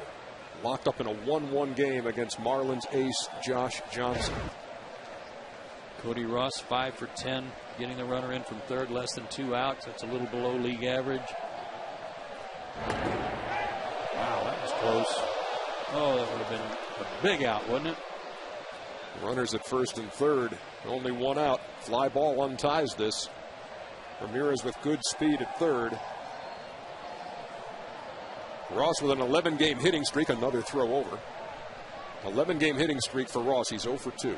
A fly out and a ground out.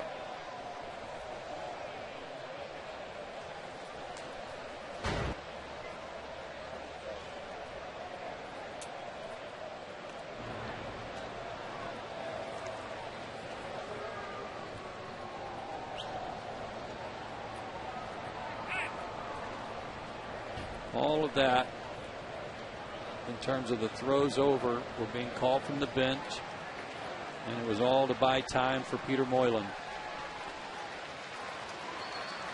Bobby hasn't made a sign yet. He's buying some time for Peter to throw a couple more pitches if he needs them. Let's see what Bobby does. He signals to the bullpen. Peter Moylan ready. And Chris Medlin gets a nice hand.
Chris Medlin, his work is done for the night. He's got a lot to watch here as runners are at first and third with 1 down here in the 7th as he goes 6 1/3.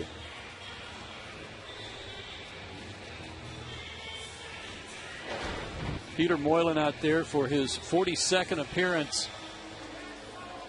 And his numbers, aside from the long ball he gave up to Willingham 3 days ago, his numbers are much improved. In fact, his fastball's got a little more zip on it, Ernie. And with that, can use that a little more effectively to right-handed hitters. How about this against the Nats? You got a 1-pitch double play and then struck out. Gonzalez, big inning for him there. Let's see if he can get a ground ball here. He's induced 7 of them in 31 innings of work. And a double play ball here would keep this thing tied at 1. Cody Ross waiting.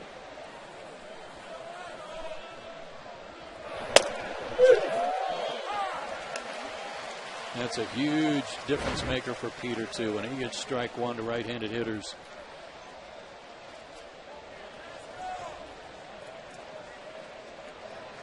If he hits it on the ground, you can't mess around. Ross runs pretty well. Gets down the line quickly.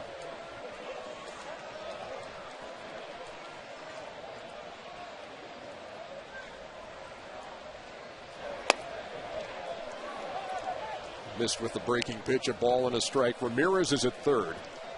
Uggla's at first. Only one down. One thing that Peter out of the stretch doesn't do real well is hold runners. You can get a good jump on him if they want to try to steal and get out of the double play situation. McCann fully extended to make that catch behind the plate. Got to be careful there too. Anything gets away here, game is untied.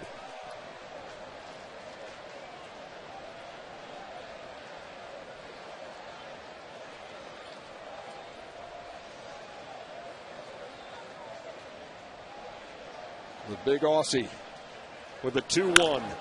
Grounded to short. There's one. Double play.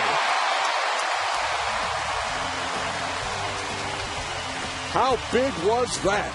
Peter Moylan gets it done. It's time to stretch.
One.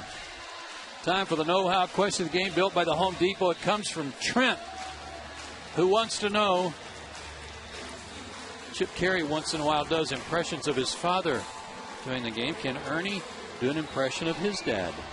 The only thing I do to honor my dad, who is 86 now and living and coming with Mom Lois, is when the Braves do win, I steal his old line. And on this winning night, so long, everybody, because I never say so long. You said something tonight, too, that reminded me of your dad, though. When things were moving rather quickly, you said... Normally the kiss of death. We were zipping right along. Yes, you did. So there was a little something with Ernie Sr. written all over it, too. Exactly. And the other things that I say to imitate him would be, chew up your food and don't drive fast, and make sure the door is locked and everything in the house is unplugged. He was very careful. I think once we came back from a trip, we were on our way to Florida and had to turn around because the toaster was still plugged in. We're going to the bottom half of the seventh inning. Brian Sanchez on the pitch.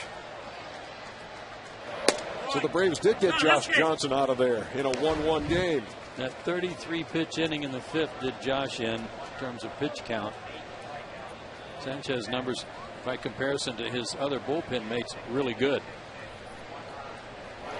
Let's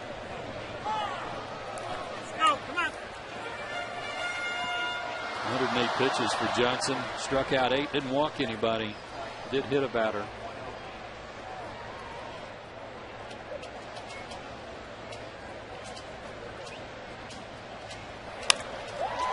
That ball's pretty well hit by Yunel Escobar, but is flagged down by Cody Ross.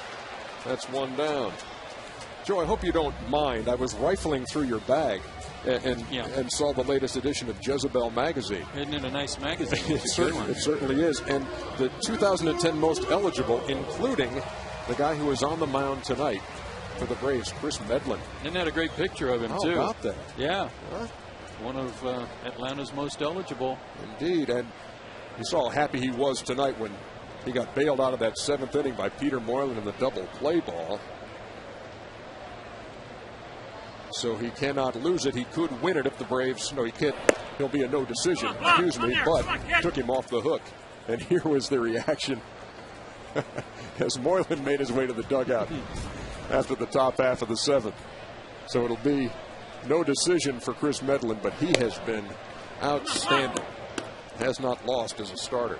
I don't think their lockers are right next to each other in the clubhouse, but they're in close proximity, and I think as Peter would put it, they are mates. But everybody's Peter's mate. I will say this too, Medlin and Derek Lowe have a pretty good relationship on that team, and the reason we were able to get the Jezebel magazine is because we just happened to see that picture posted in Derek's locker today. Picture of Chris Medlin, one of 2010's most eligible. On that base.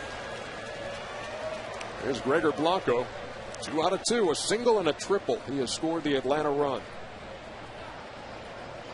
This is where the Marlins have really struggled, Ernie.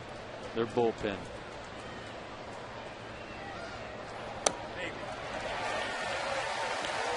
And there's a base on balls to Gregor Blanco. And Brooks Conrad grabs the bat. He will hit for Peter Moylan. Their starting pitchers, well, Josh Johnson, you saw him tonight, 8-3. Anibal Sanchez pitching tomorrow is 7-4. Ricky Velasco 7-6. Chris Volstad has struggled with his record. Nate Robertson a game under 500. But I would venture a guess that Johnson, Sanchez, and Velasco's numbers would be in double digits were it not for some blown saves and some failures of the bullpen to protect leads for them late.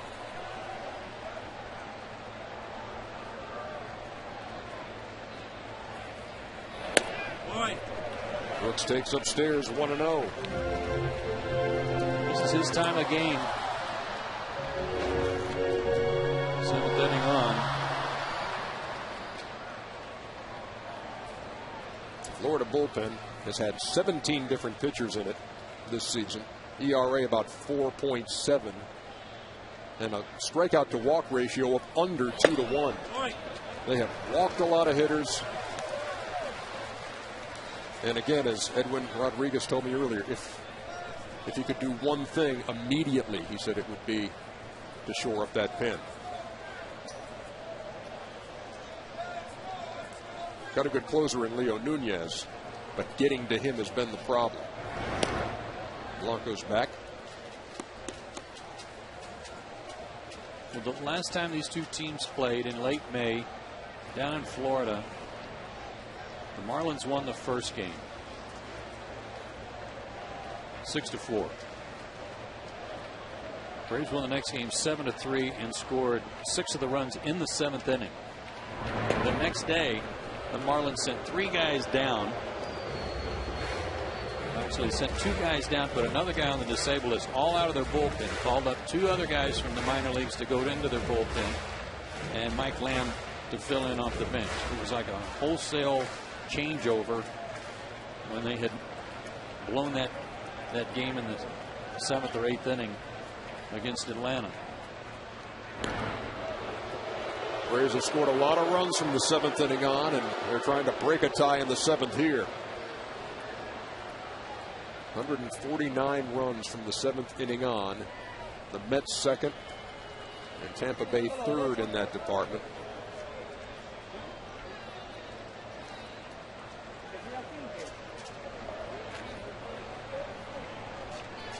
And Brooks Conrad, an energizer, pinch hitting here in the 7th.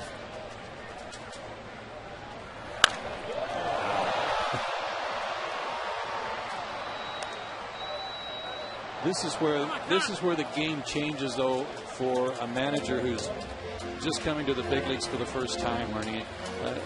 You hear players talk about how much faster the game is here. Okay, if you've been managing in the minor leagues, there are some mandates handed down where, okay, this guy's supposed to pitch this much. This guy's supposed to pitch this many innings tonight. This guy's turn, he's only supposed to throw 12 or 15 pitches. A runner going. Good jump by Gregor, too, by the way.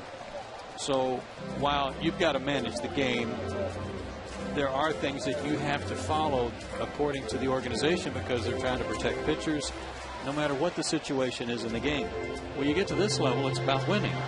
And you've got to manage the game according to how you think gives your team the best chance to win. It's all different.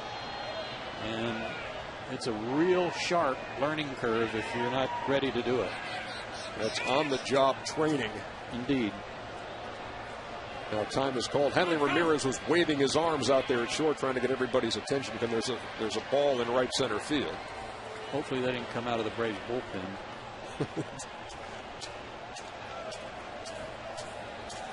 Takashi Saito has been warming up down there. Let's hope that that was not one that got away. Not a little errant toss.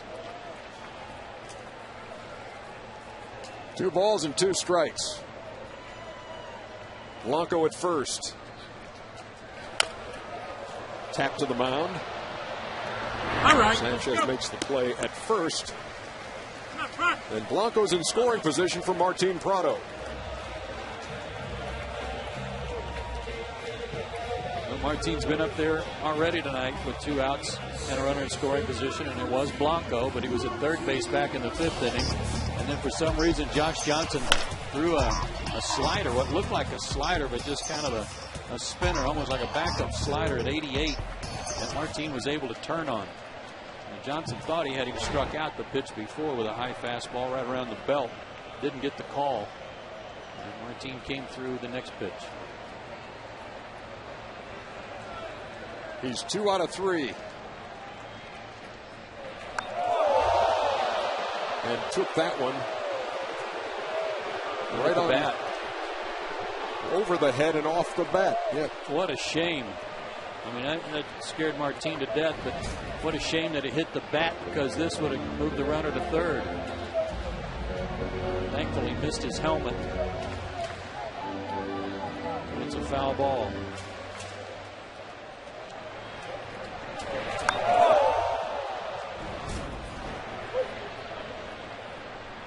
So it's 0-1 to the Braves leadoff hitter.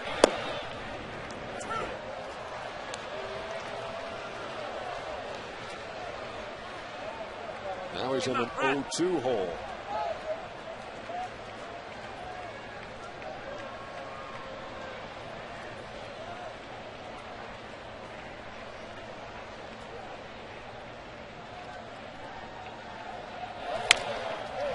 Just reached out and poked it into right. Here comes Blanco. Stanton misplays it in right, and the Braves lead. Oh.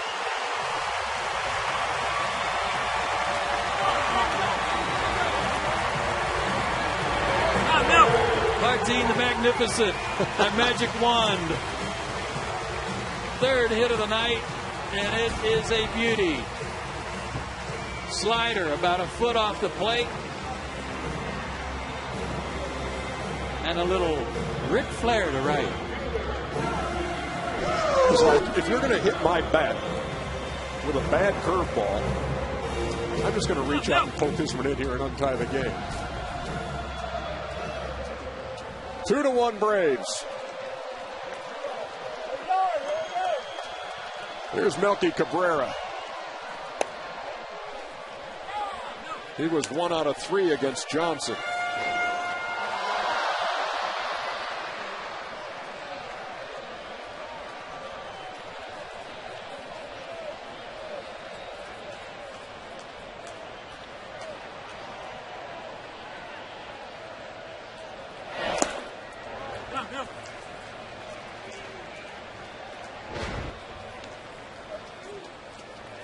Gregor Blanco walked with 1 out and scores on the 2-out single. As Prado just flicked the bat out there and lofted one into right. He got a huge jump as Cabrera grounds out. So that'll do it in the 7th. But on that swing of the bat, the Braves have taken a 2-1 lead.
Sprint Cup Series returns to Daytona for the Coke Zero 400 tomorrow at 6:30 p.m. Eastern on TNT with wide open coverage.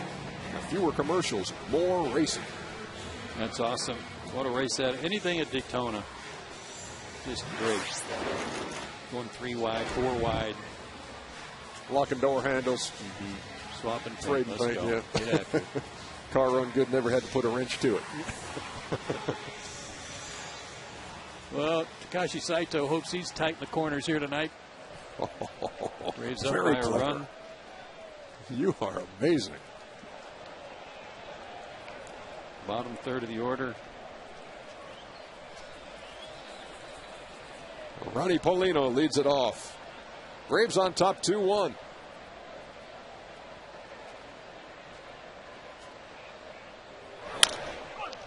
First pitch on the ground is short. Escobar had a little trouble, but threw him out with ease, one down. Can't say enough for the work that Peter Moylan did coming in there in the 7th inning, though. We talked about how that was such a big inning to get through the middle of their order and to inherit that 1st and 3rd with Cody Ross up. Man, it was big getting that double play. 4th double play of the night turned by Atlanta. Now here's Mike Stanton.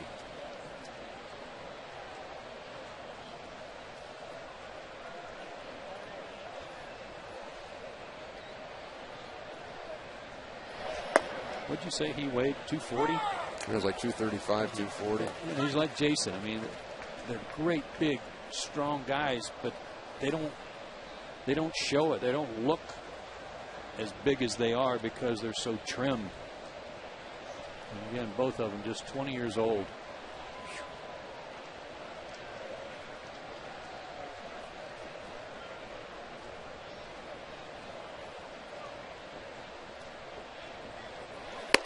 He's grounded into one of those 4 double plays the Braves have tonight. We talked about those gaudy numbers in Double-A at Jacksonville. He homered once every 9 at bats. He's gone deep twice since his call up to the big club. First one of those was a grand slam.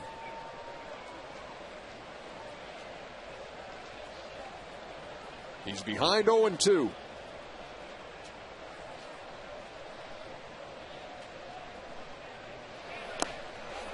Tried to check to no avail.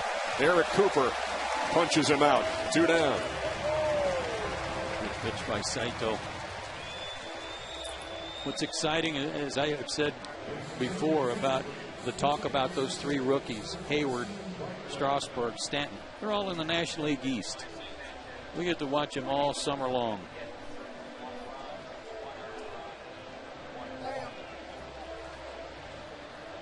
Mike Lamb will pinch hit with 2 down in the 8th.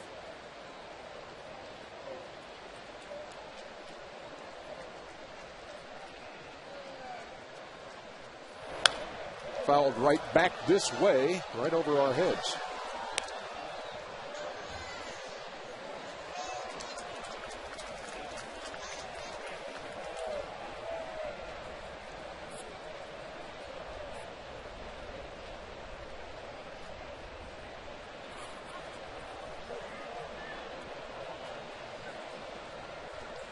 This is his 3rd stint with the Marlins this year.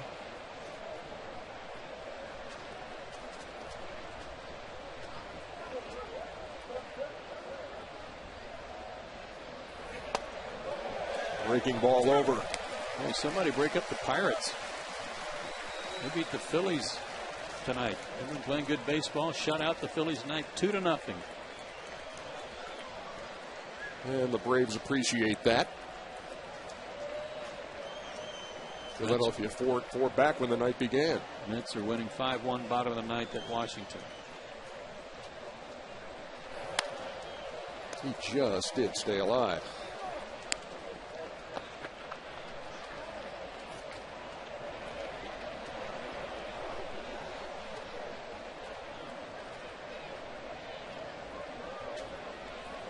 He's played pro baseball for 13 years, has Mike Lamb. Never been on the DL. Is that right? Never.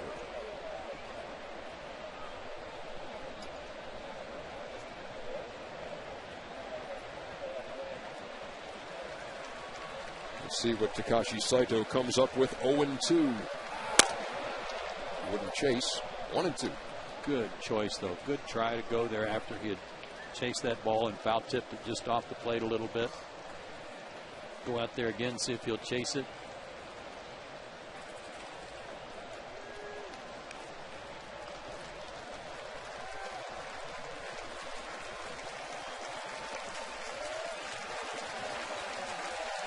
One ball, 2 strikes, 2 outs, top 8. Lamb hanging in there.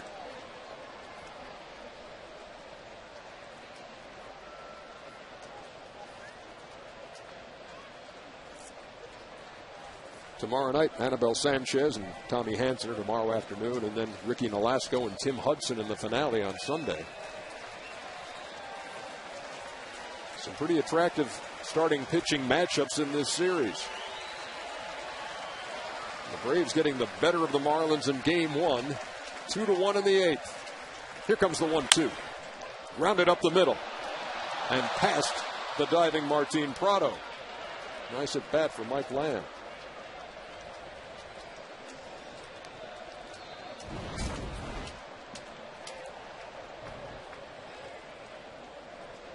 Stayed with the curveball, didn't give up on it. And now a real fast pinch runner in for him, Bonifacio.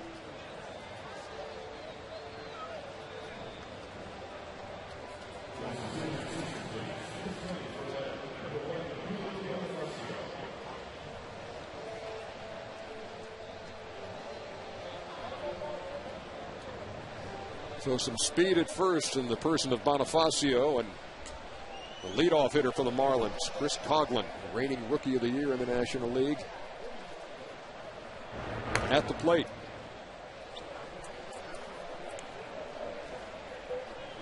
A single, a walk, and a strikeout.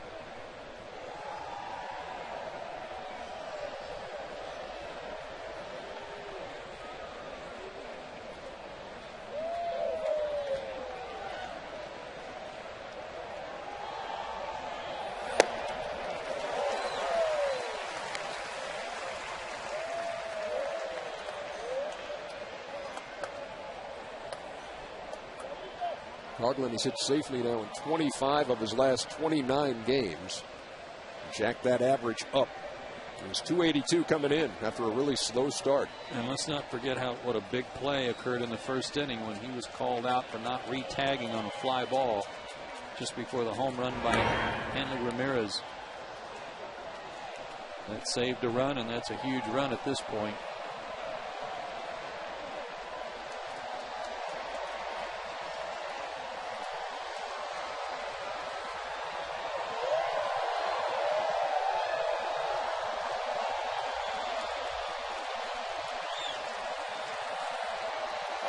There was a bluff, and they pitched out.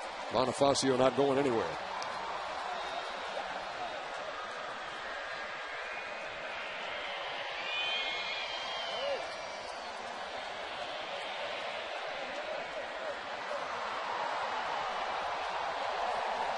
The Friday night crowd here at Turner Field engrossed in a wave as Saito tries to pitch his way out of this situation in the 8th. Braves ahead 2-1. Marlins with a runner at first.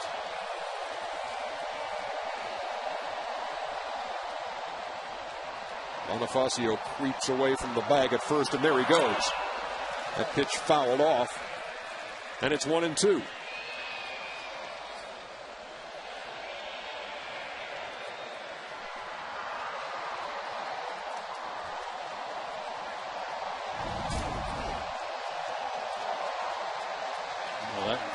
Shoulder. Just went right up off the back of the glove onto the shoulder. You can see when he reached back for that new baseball, the racing stripe he's got on his inside of his forearm from that foul ball the other night. There it is.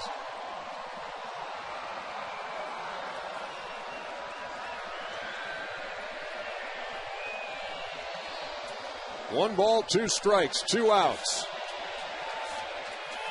And Coughlin steps up.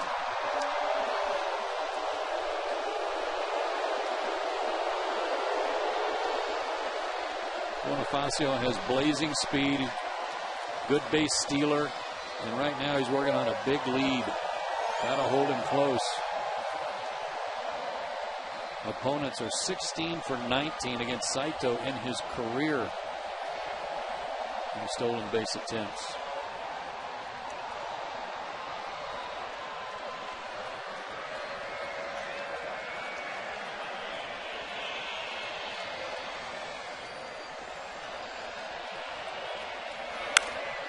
Coughlin lofts it into left. Should be easy for Eric Hinsky. Saito does his job. We're going to the bottom of the 8th, 2-1.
A full hour of House of Pain weeknights at 8, and that's right here on Peachtree TV. Exactly why I got DVR.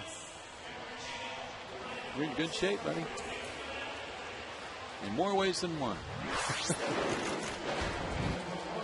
Braves are going to face Tim Wood here in the 8th. Another guy who's been up and down. This is his 3rd trip with the team. 304 average against him, more walks than strikeouts.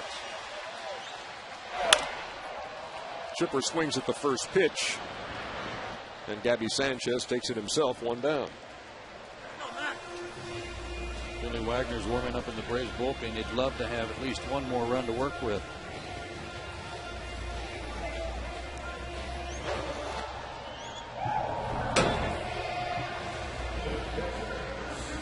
He has been outstanding.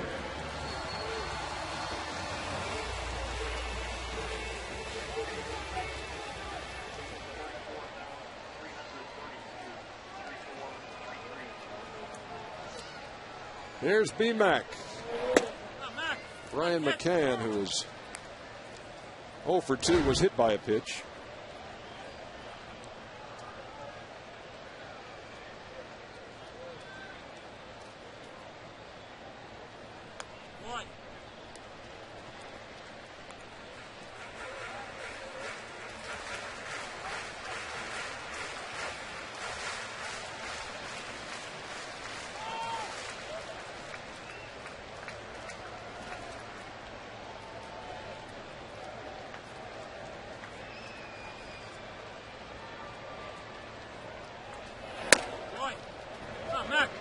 Two balls and 1 strike. Tim Wood and Brian McCann. The duel here in the 8th. Marlins scored in the 1st, haven't scored since. Braves picked up 1 in the 5th, 1 in the 7th, and lead it 2-1. Hey, come on, kid. Wood pitched in a couple of those games down in Florida in late May. Had 1 inning that was pretty good and 1 inning that wasn't. That's a mile high.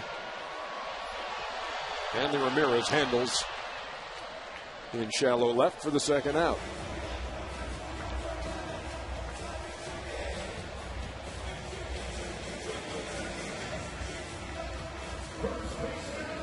Here's Troy Gloss looking for his first hit of the night.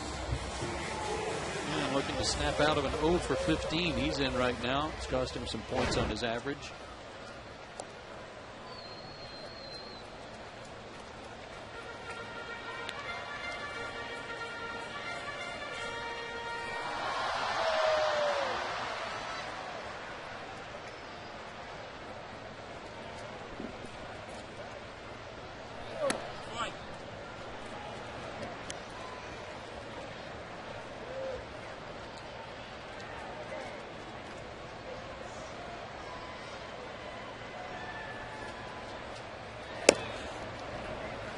That caught the corner, a ball and a strike.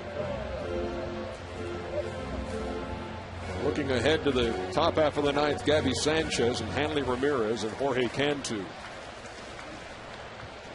So if you're the Marlins, you've got the guys coming up that you want in a 2-1 game. Troy swung and missed and then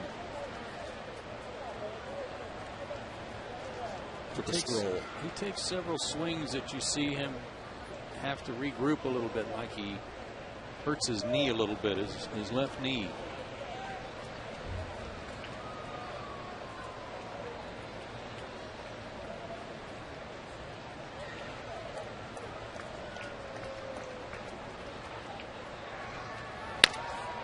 To first. And again, Sanchez will take that himself. Easy inning for Tim Wood in the 8th. Got to hold them Braves as we go to the 9th.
AT&T, rethink possible.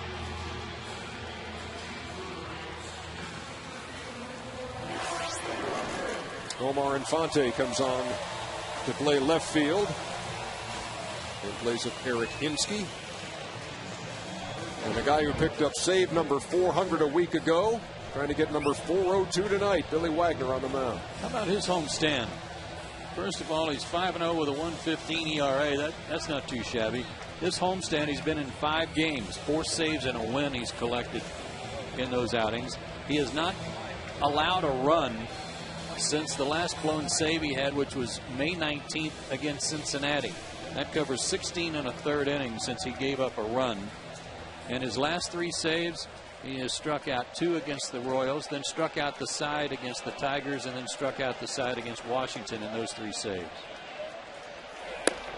And he starts off Gabby Sanchez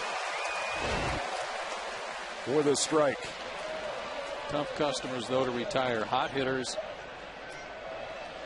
in the heart of their order.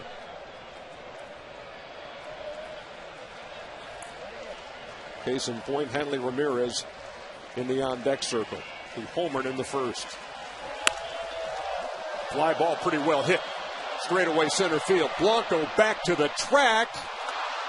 And this game is tied.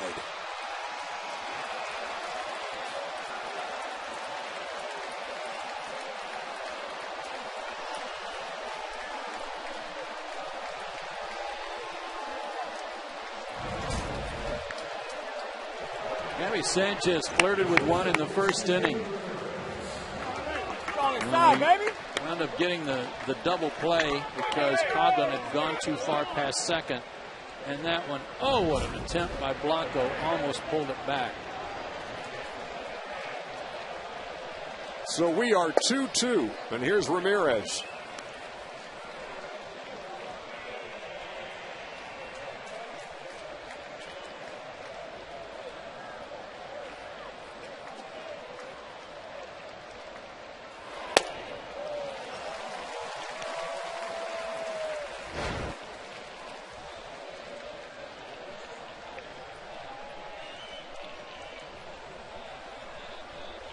Ramirez is 3 out of 3, a homer, a couple of singles. He waits on a 1-1.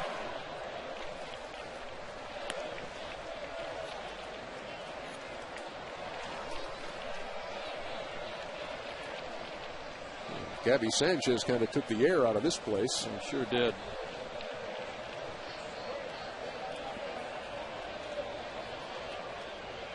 But it's still just a tie game.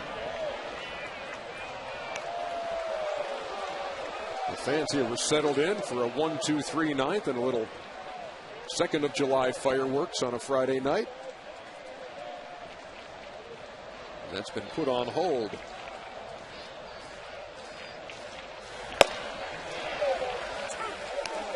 Wagner runs the count full to the Marlins' number 3 hitter. You see Wes Helms there, the former Brave, top step of the dugout. He was talking about how important it was for this team to, well, he said take 6 out of 6 from the Mets and the Braves. And this ball is hit well to center field again. Blanco back again and hauls this one in. And the Marlins did take 2 out of 3 from the Mets. And now we're trying to make life difficult on Billy Wagner here in the 9th.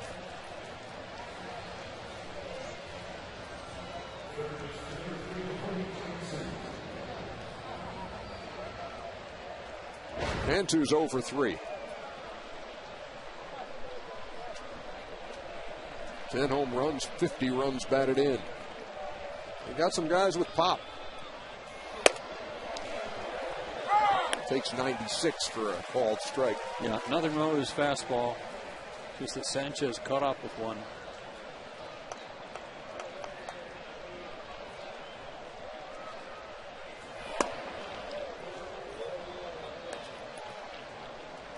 Cantu 0 for 2 in his career against Wagner. So was Sanchez before the homer.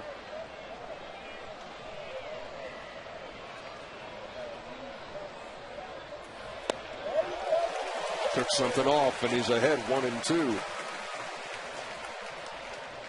Cantu has played in Tampa Bay, Cincinnati, and now Florida. 28 years old.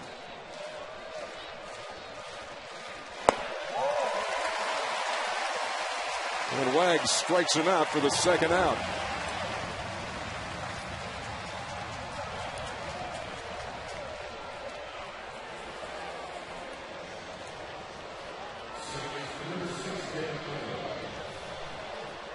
Clay Hensley is loosening up for the Marlins in their bullpen. There he is. And they may have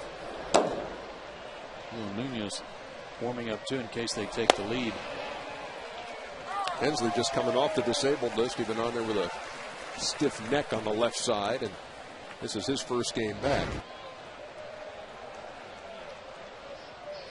Douglas had trouble against Wagner in his career and has had trouble against left-handers the last couple of years, just hitting around 200 or even less. Which is an oddity. As quick as he is, maybe he just tries to do too much against left-handers.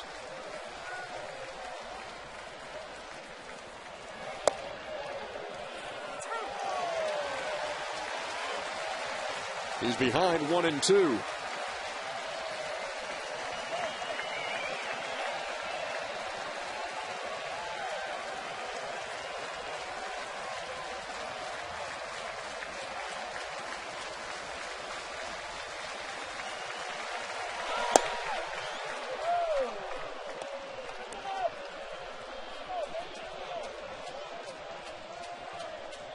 So a rare blown save here in the ninth for Billy Wagner.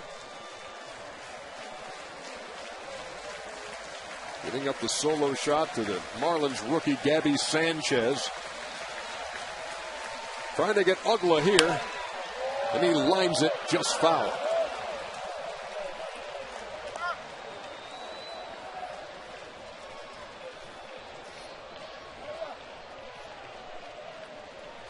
Ugla's so strong and his swing is so short and powerful that you have to be careful if you throw him anything off speed. If you throw him that slider down and in and try to throw it to his back foot, it's got to be real hard.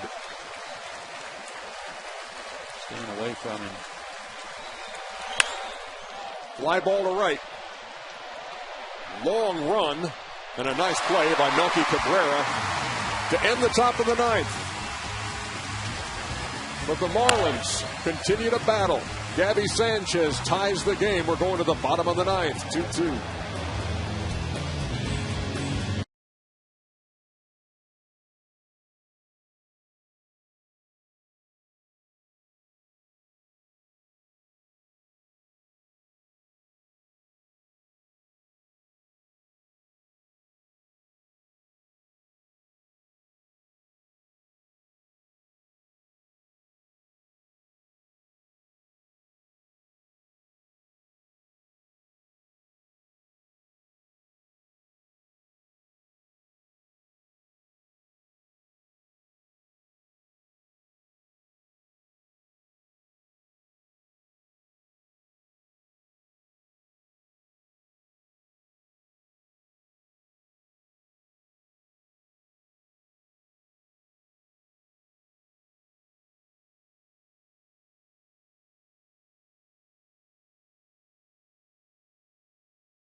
Boy, what a find he was for them in spring training. Guy who's got some major league experience. Originally with the Padres, but last season started in Round Rock in the Houston organization, then signed with Florida as a minor league free agent after he got released. Pitched great in New Orleans. And he pitched lights out in spring training, won a job, and he's been very good as a setup man for Leo Nunez. What on earth? I don't know, but Santa came early there in the top of the ninth.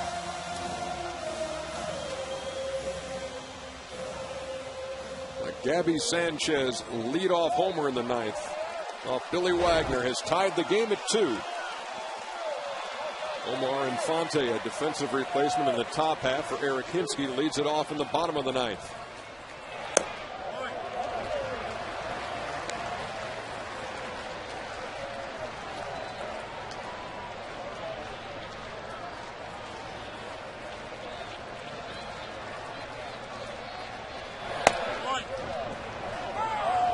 Takes a strike, 1-1.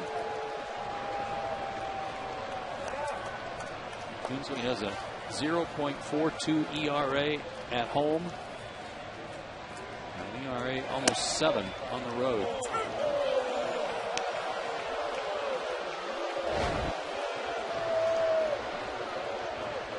There's another one of those Dan Ugla type lines, Ernie, that the splits for Omar against lefties and righties. A tantalizing 71-mile-an-hour breaking pitch sends Infante to the Atlanta bench. 1 down. Big curveball. One of those that comes out of the top of his hand. You think there's no way that it's going to have enough spin on it to break down into the zone, and it did.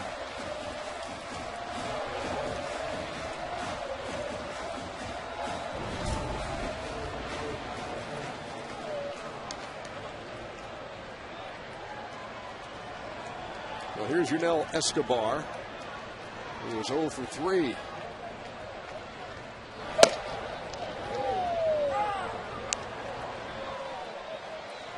Has not homered since September 2nd of last year, and it was against this team. It was against Leo Nunez.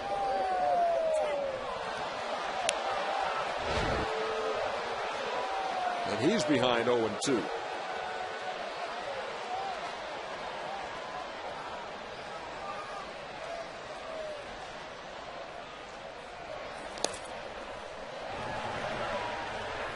No hits out of the 4, 5, 6, 7 spots tonight. 5, 6, and 7 coming into the game. We're a little cold. So we'll get it going, though. Line. Base hit. Escobar with a wide turn at first. And he represents the winning run.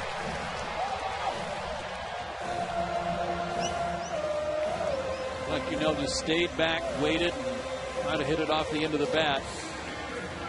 But a good at bat for him.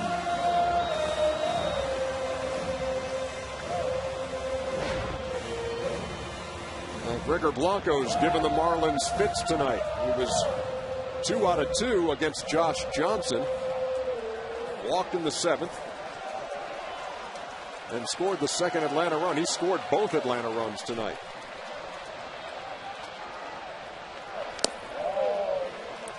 Stopped by Paulino. Braves have 14 wins in their last at bat. That's second only to Cincinnati, who has 15.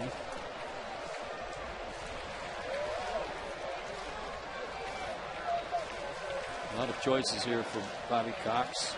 He nails 5 out of 6 in stolen bases. Blanco, a good hit and run man. To left, near the line. Coughlin with a long run and makes the play.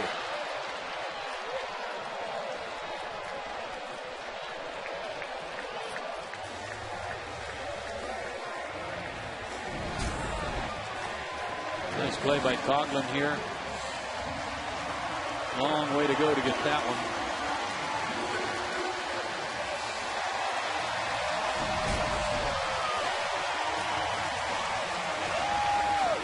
Well, here's Matt Diaz.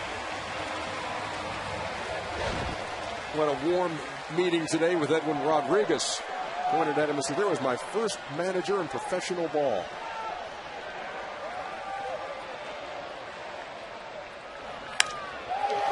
Swings at the first pitch and lofts it to right. Mike Stanton is there.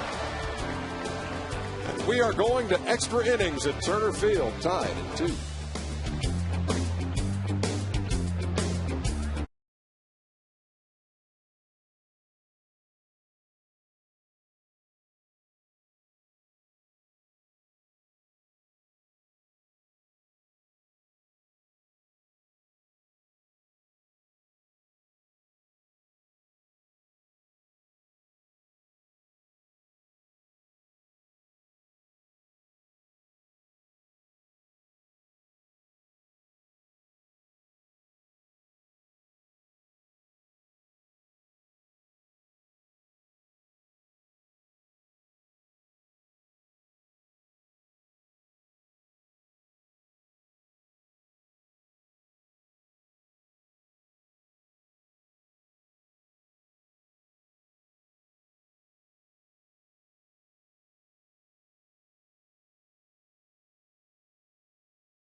We're going to the 10th. Of course, Richard is now an acclaimed best-selling author.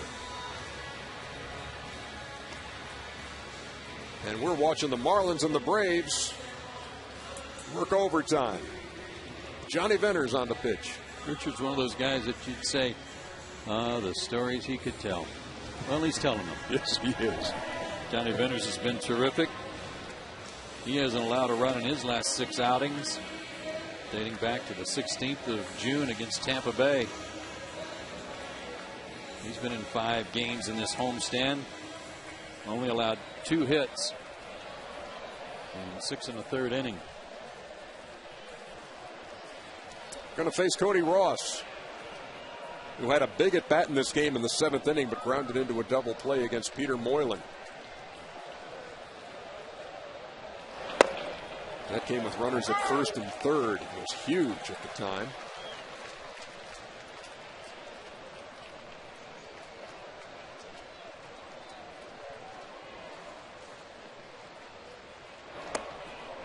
Tried to check and couldn't.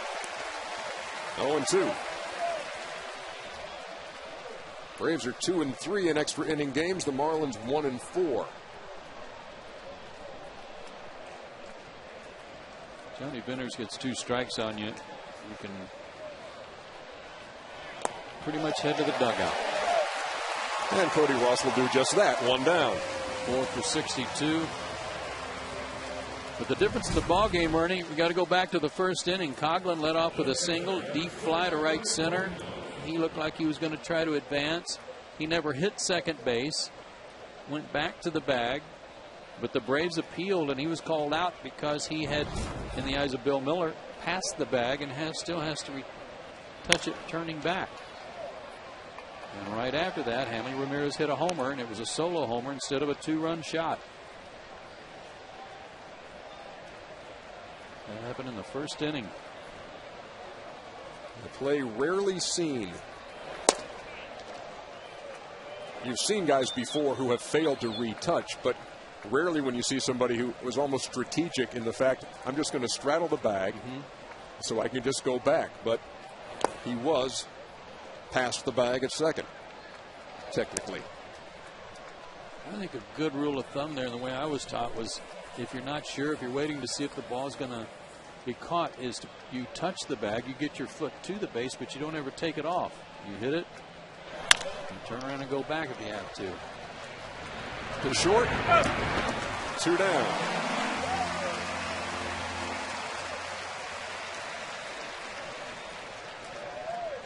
Here are your standings up to date with the Mets winning tonight 5-3 over Washington. The Nationals gave them a finish, and the Pirates shutting out the Phillies.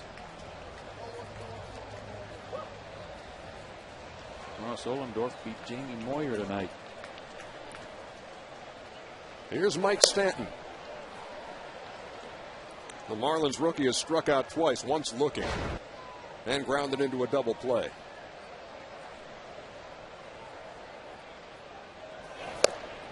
Pirates have won 3 in a row, and it may shock you to know that this team that's 22 games under 500, they're 18-19 at home. Just a game under 500. Stanton with a dribbler that McCann picks up foul. How tough is it for a kid who's got this kind of power and this kind of potential to hit 8th? It's tough. That's a tough spot in the order because you're expected to be a little more aggressive because of pitchers coming up, especially if there's runners on base. You widen your zone a little bit, or try to be patient so that you clear the pitcher. If there's 2 outs, there's a lot on your plate as an 8th place hitter. But there's also a little less pressure typically than batting in the middle of the order trying to drive in runs. I mean, this kid, by all accounts, there are a lot of similarities to he and Jason Hayward. Everybody talking about what a good kid he is, how much he wants to learn. And he broke in, was called in. Grounds to short. He was called up while the team was on the road. When they got home, he called Wes Helms and said, "What are we allowed to wear to the home part?" Which typically.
A 2-2 game.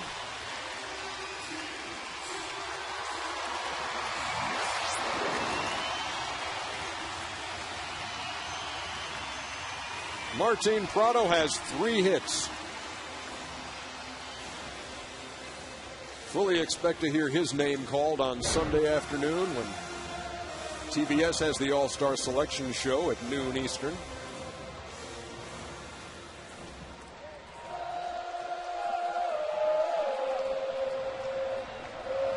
Clay Hensley delivers.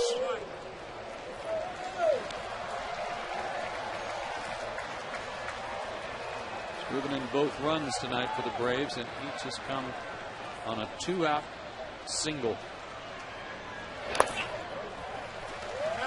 So 36 runs batted in on the year for the Braves second baseman and leadoff hitter. That hit total now up to 114 to lead baseball. 38 multi-hit games, more than Ichiro has, who leads the American League.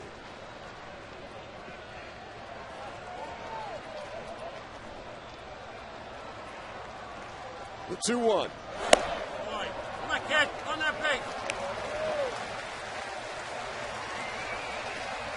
Melky Cabrera waits on deck. Martin Prado trying to get something started here in the 10th in a 2-2 game. And he'll have to retrace his steps. It's 3-2. Not so much that wasn't a strike, and it might have been, but it just takes Chad Fairchild a little while to stand up. Didn't call it. The payoff pitch to third. Comes. Throws a strike, one down.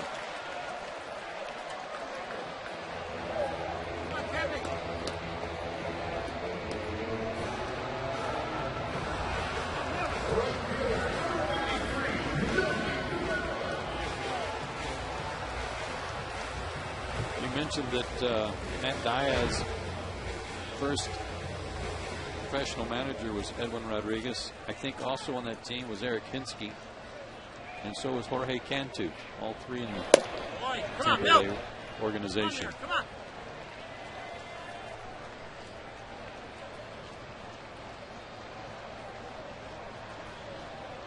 Edwin out of the gate with a 3-5 record. And lost the interim label the other day, and it was announced by Jeffrey Loria, the owner, to the team in the dugout about 5 minutes before the first pitch of the second game against the Mets in Puerto Rico. Kind of a bizarre setting. All right, let's all gather around. Yeah, he had already told Edwin right after batting practice, this is what we're going to do. And then as they're getting ready to take the field, the owner gathers the players around in the dugout and says, this is your manager for the rest of the year. Huddle up. Yeah, I was shocked that, I thought everybody pretty much assumed, I know everybody assumed that Bobby Valentine was going to get that job as soon as Freddie was fired. Melky goes down swinging. How about that Valentine's comments in the wake of this whole thing? He says, people looked at him as if he's got a strong relationship with the owner and this is a done deal. And then when it doesn't happen, he says it was very disturbing, confusing, and at times insulting.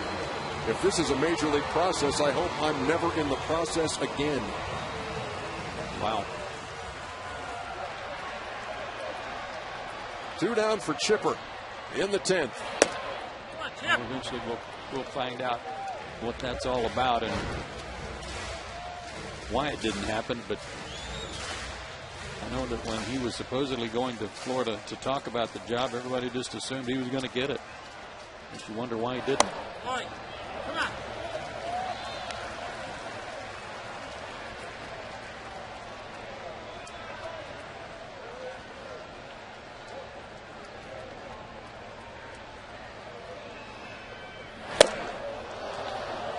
Two balls and a strike to Chipper. Doubled in the 4th.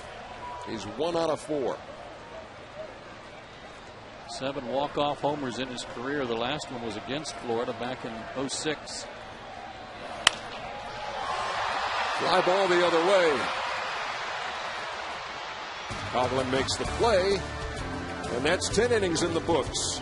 You're watching the Braves and Marlins on Peachtree TV.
Wes Helms will lead it off for the Florida Marlins against Johnny Venters.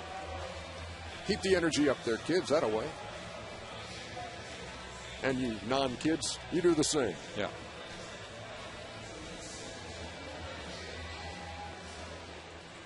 Nice way to start off the 4th of July weekend with extra innings at Turner Field.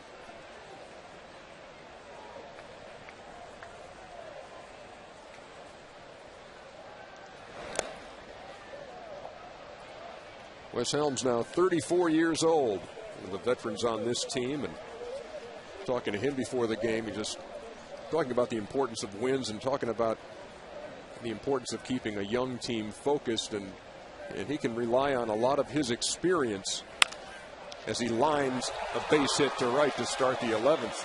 He was on that 2007 Philadelphia team that was 7 games behind the Mets with 12 to play and caught him. He says that's what he's trying to impart to young players on this team. Don't get too caught up in what's going on right now.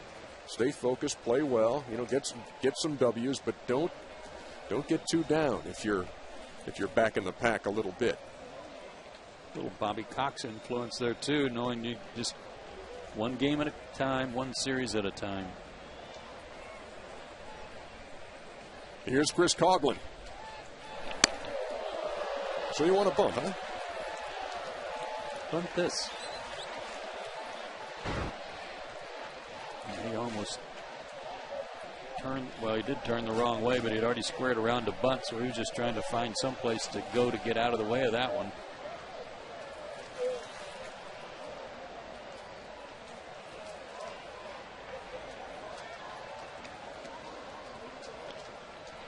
He squares again and gets it down. He can run. And that ball is thrown away. Helms will be at third.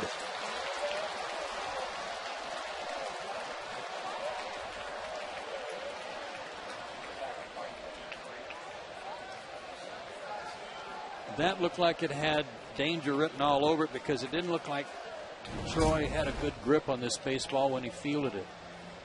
Took that little in-between hop and was kind of jostling around in his glove a little bit, and maybe when he reached in there he didn't have a good grip on it. Martin did a great job of keeping this ball from getting down the line. Melky in right field should have been over there near the line to back it up in case it had been thrown down there. So this is big-time trouble in the top of the 11th. First and third, nobody out for Gabby Sanchez, the guy whose home run ruined things for Billy Wagner. Lined to Chipper.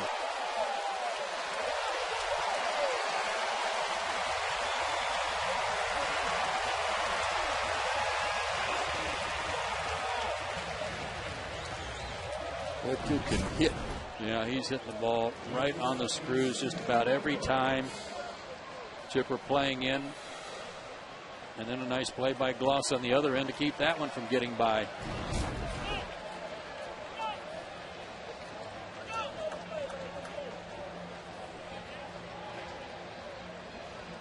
So now one down with runners at first and third for Hanley Ramirez.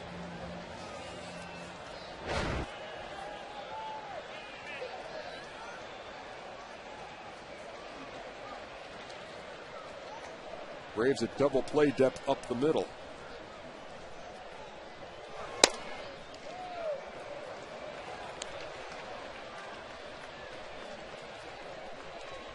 Ramirez homered in the first, singled in the fourth and in the seventh.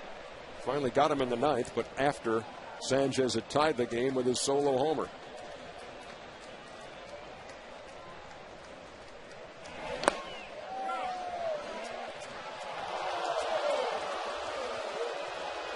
Hanley checked his swing, and Eric Cooper agreed.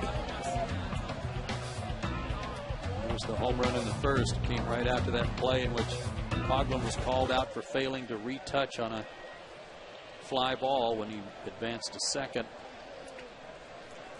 Now they're going to put Ramirez on to load him up.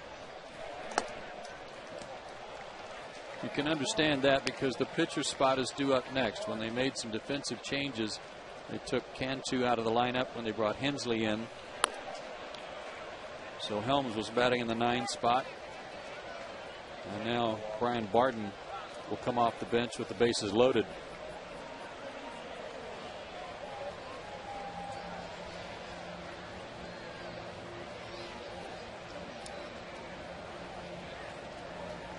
Bobby's doing what we're doing. Checking off names, writing people in. You're going to have a force play either way.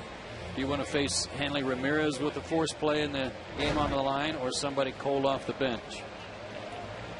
Barton just 5 for 27 on the year. 2 for 5, though, as a pinch hitter.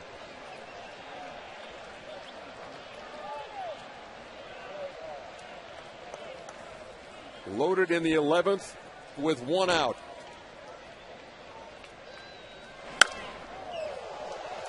He comes off swinging.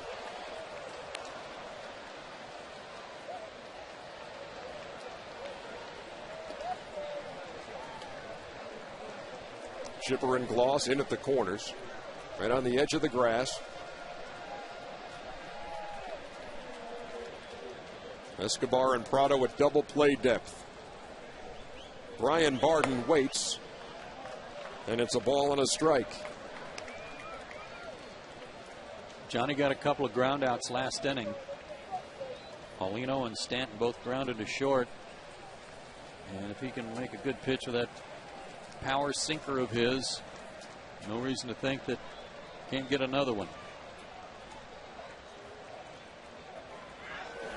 They're going to squeeze, and he made no contact. Now they got Helms hung up, and Venner's dropped the ball.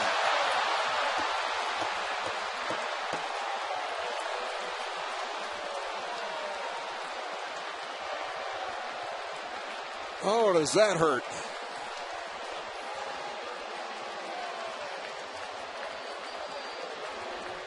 That was the power sinker, all right. It just came on a squeeze play, and they had Helms dead to rights.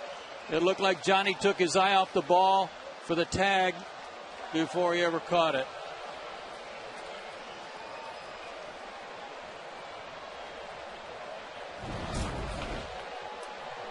You're right. That really hurt.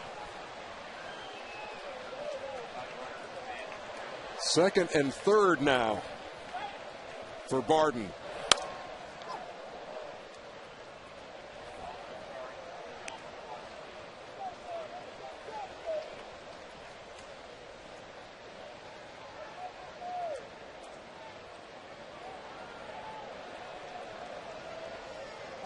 Two costly errors in the inning.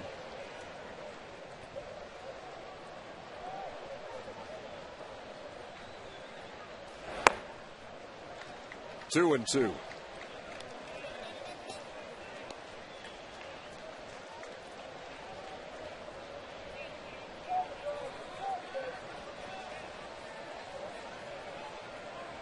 Well, you couldn't ask for a better situation when he could not connect on that suicide squeeze. Strikes him out for the second out. And you played the rundown perfectly up until the very last second.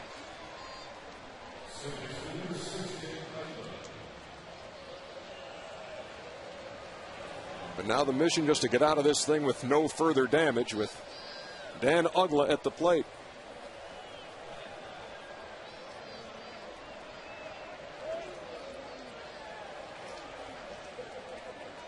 Again, be careful on the first pitch with Uggla.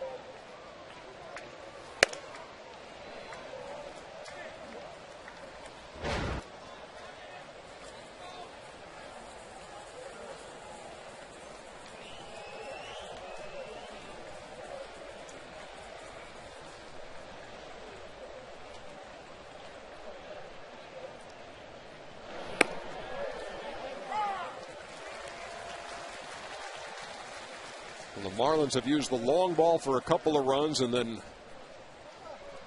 a lucky break here in the 11th to score the go-ahead run.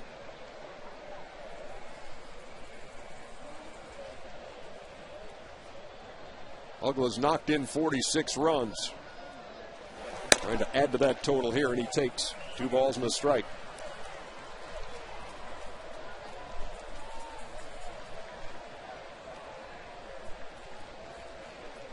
That was a quick chat from Brian McCann. He may have noticed something in his mechanics that he just wanted to share with him, or a quick change of the signs in case Ramirez is trying to let Ugla know what's coming.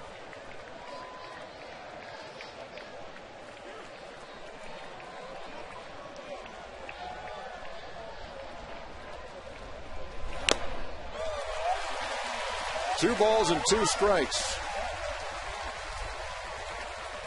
Braves did not make an error for 10 innings tonight, and 2 here in the 11th. They have really hurt. One by Gloss, one by Venters.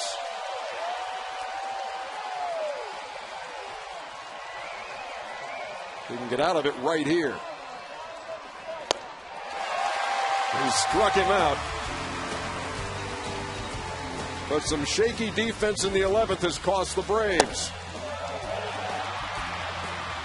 It's 3.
With a 3-2 lead on this play.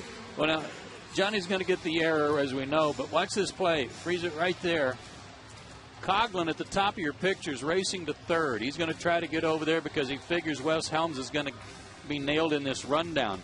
But here, Brian gives the ball up, and he really, with Coughlin running to third, he didn't really need to give it up just yet. If he keeps running him back to third base, you can have 2 guys at third base and an easy out there.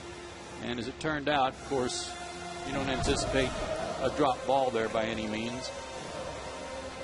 But it certainly turned sour after the Braves were able to foil the bunt. Well, Brian McCann will lead it off in the 11th. Braves down 1 and facing the Marlins closer, Leo Nunez.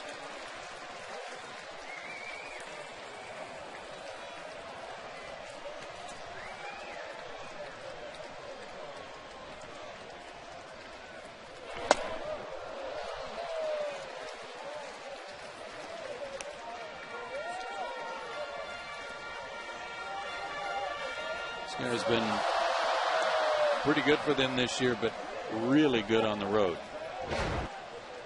Has not given up an earned run on the road this year. He's converted 16 out of 20 save opportunities, including 12 of his last 14. Did blow a save in Puerto Rico the other day against the Mets. And a leadoff walk here would be nice.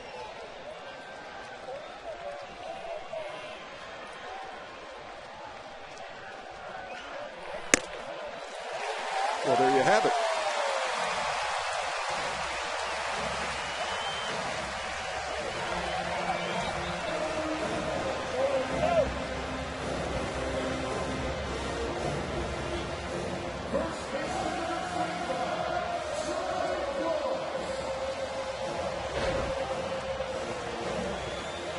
Well, Troy Gloss is due.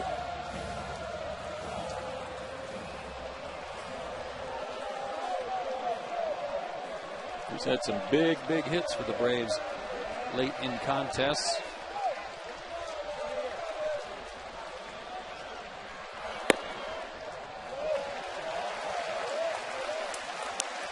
Including the 0 for 4 tonight, 0 for his last 16.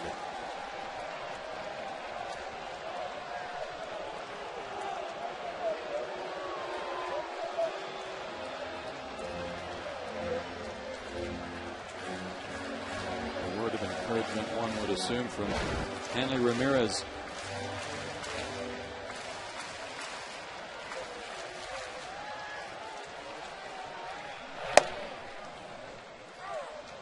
Troy's 0 for 2 against him. Omar Infante on deck, 2 for 3 with a homer.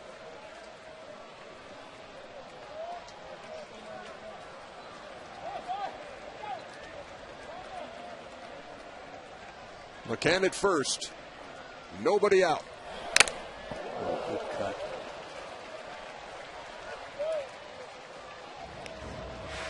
Ronnie Polino shaking that one off behind the plate.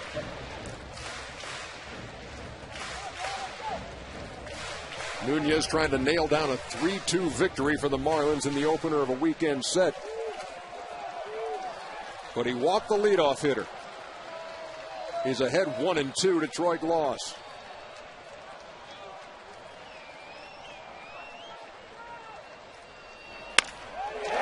On a line into right center. McCann's at second. That ball's going to roll close to the wall. And McCann will be held at third. Second and third, nobody out.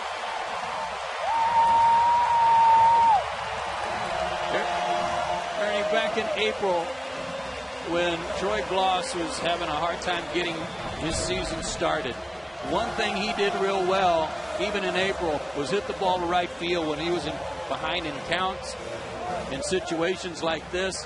And man, behind in the count here, he just zeroed on that pitch to right center field. Brian Snitker had to really fight not sending McCann here, but it was the right move with nobody out. And a pinch runner now for Troy. And that does indeed. He was due. Snaps that over. Brandon Hicks will run for him at second. Representing the winning run. Brian McCann's at third. And a big meeting on the mound for the Marlins infield. Edwin Rodriguez.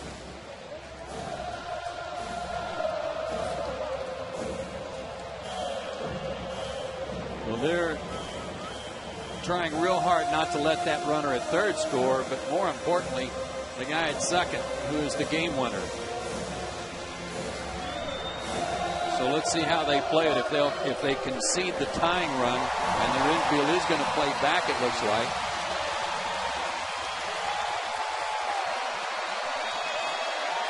The corners will play in. Omar Infante, 2 out of 3 with a home run against Nunez.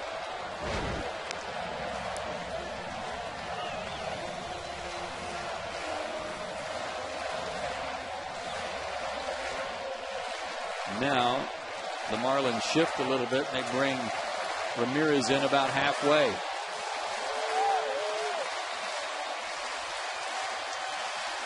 See if Omar can snake one through that infield.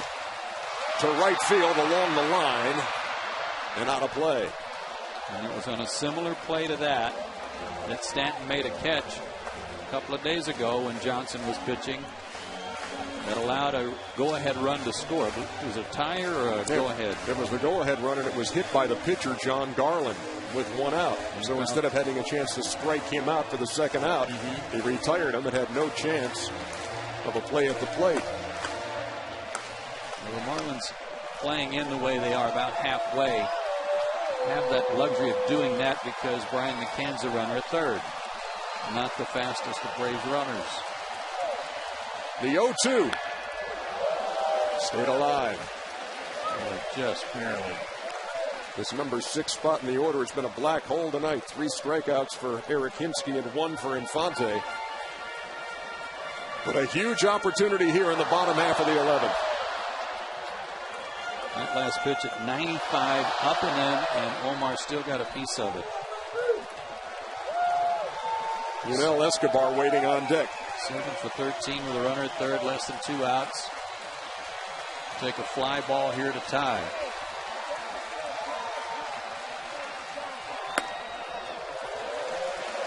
'96 missed. Ball and 2 strikes. He threw that one just as hard as he could. He just reared back and was going to waste a pitch and hope that Omar flailed at it. Stanton has a good arm in right. Cody Ross has a good arm in center. Coghlan's is very average in left. Coghlan was an infielder.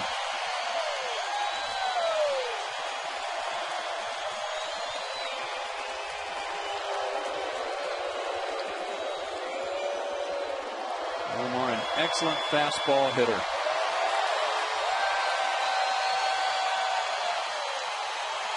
They're on their feet and making noise at Turner Field in the bottom of the 11th. Nunez can't get on the same page with Paulino.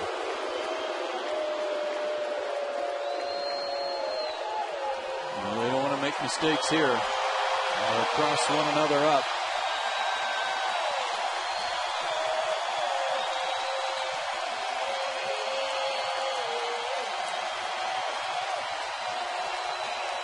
The 1-2.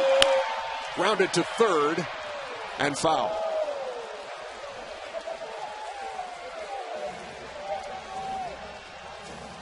Well, I tell you, when I saw Nunez, before he delivered that last pitch, it almost looked like his front foot moved or his knee buckled a couple of times. And you know what? I don't think he was sure what he was supposed to throw there. He threw a changeup, but I think there was such confusion there after stepping off a couple of times that he wasn't sure if he was supposed to throw a fastball or changeup. Because Paulino put down one finger, then the changeup, then one finger, then the changeup.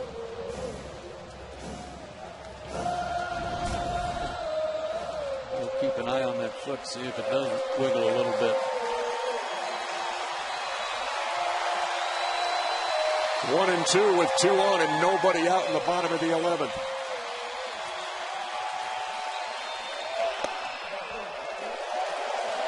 Two and 2.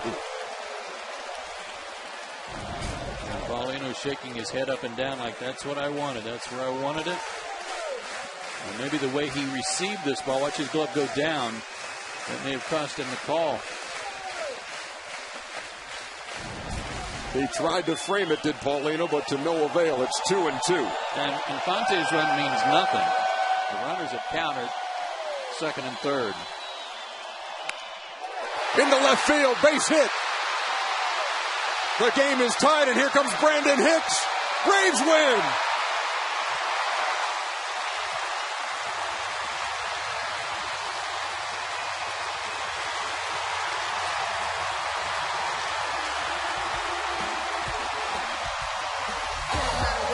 What an at-bat by Omar Infante.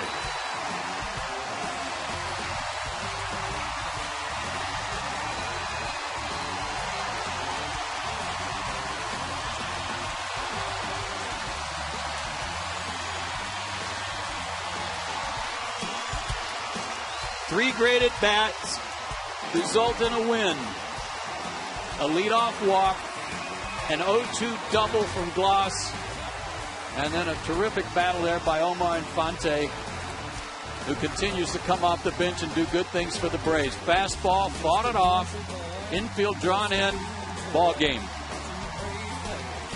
And the pinch runner, Brandon Hicks, scores the game winner as Omar Infante delivers in the 11th. What a start to this.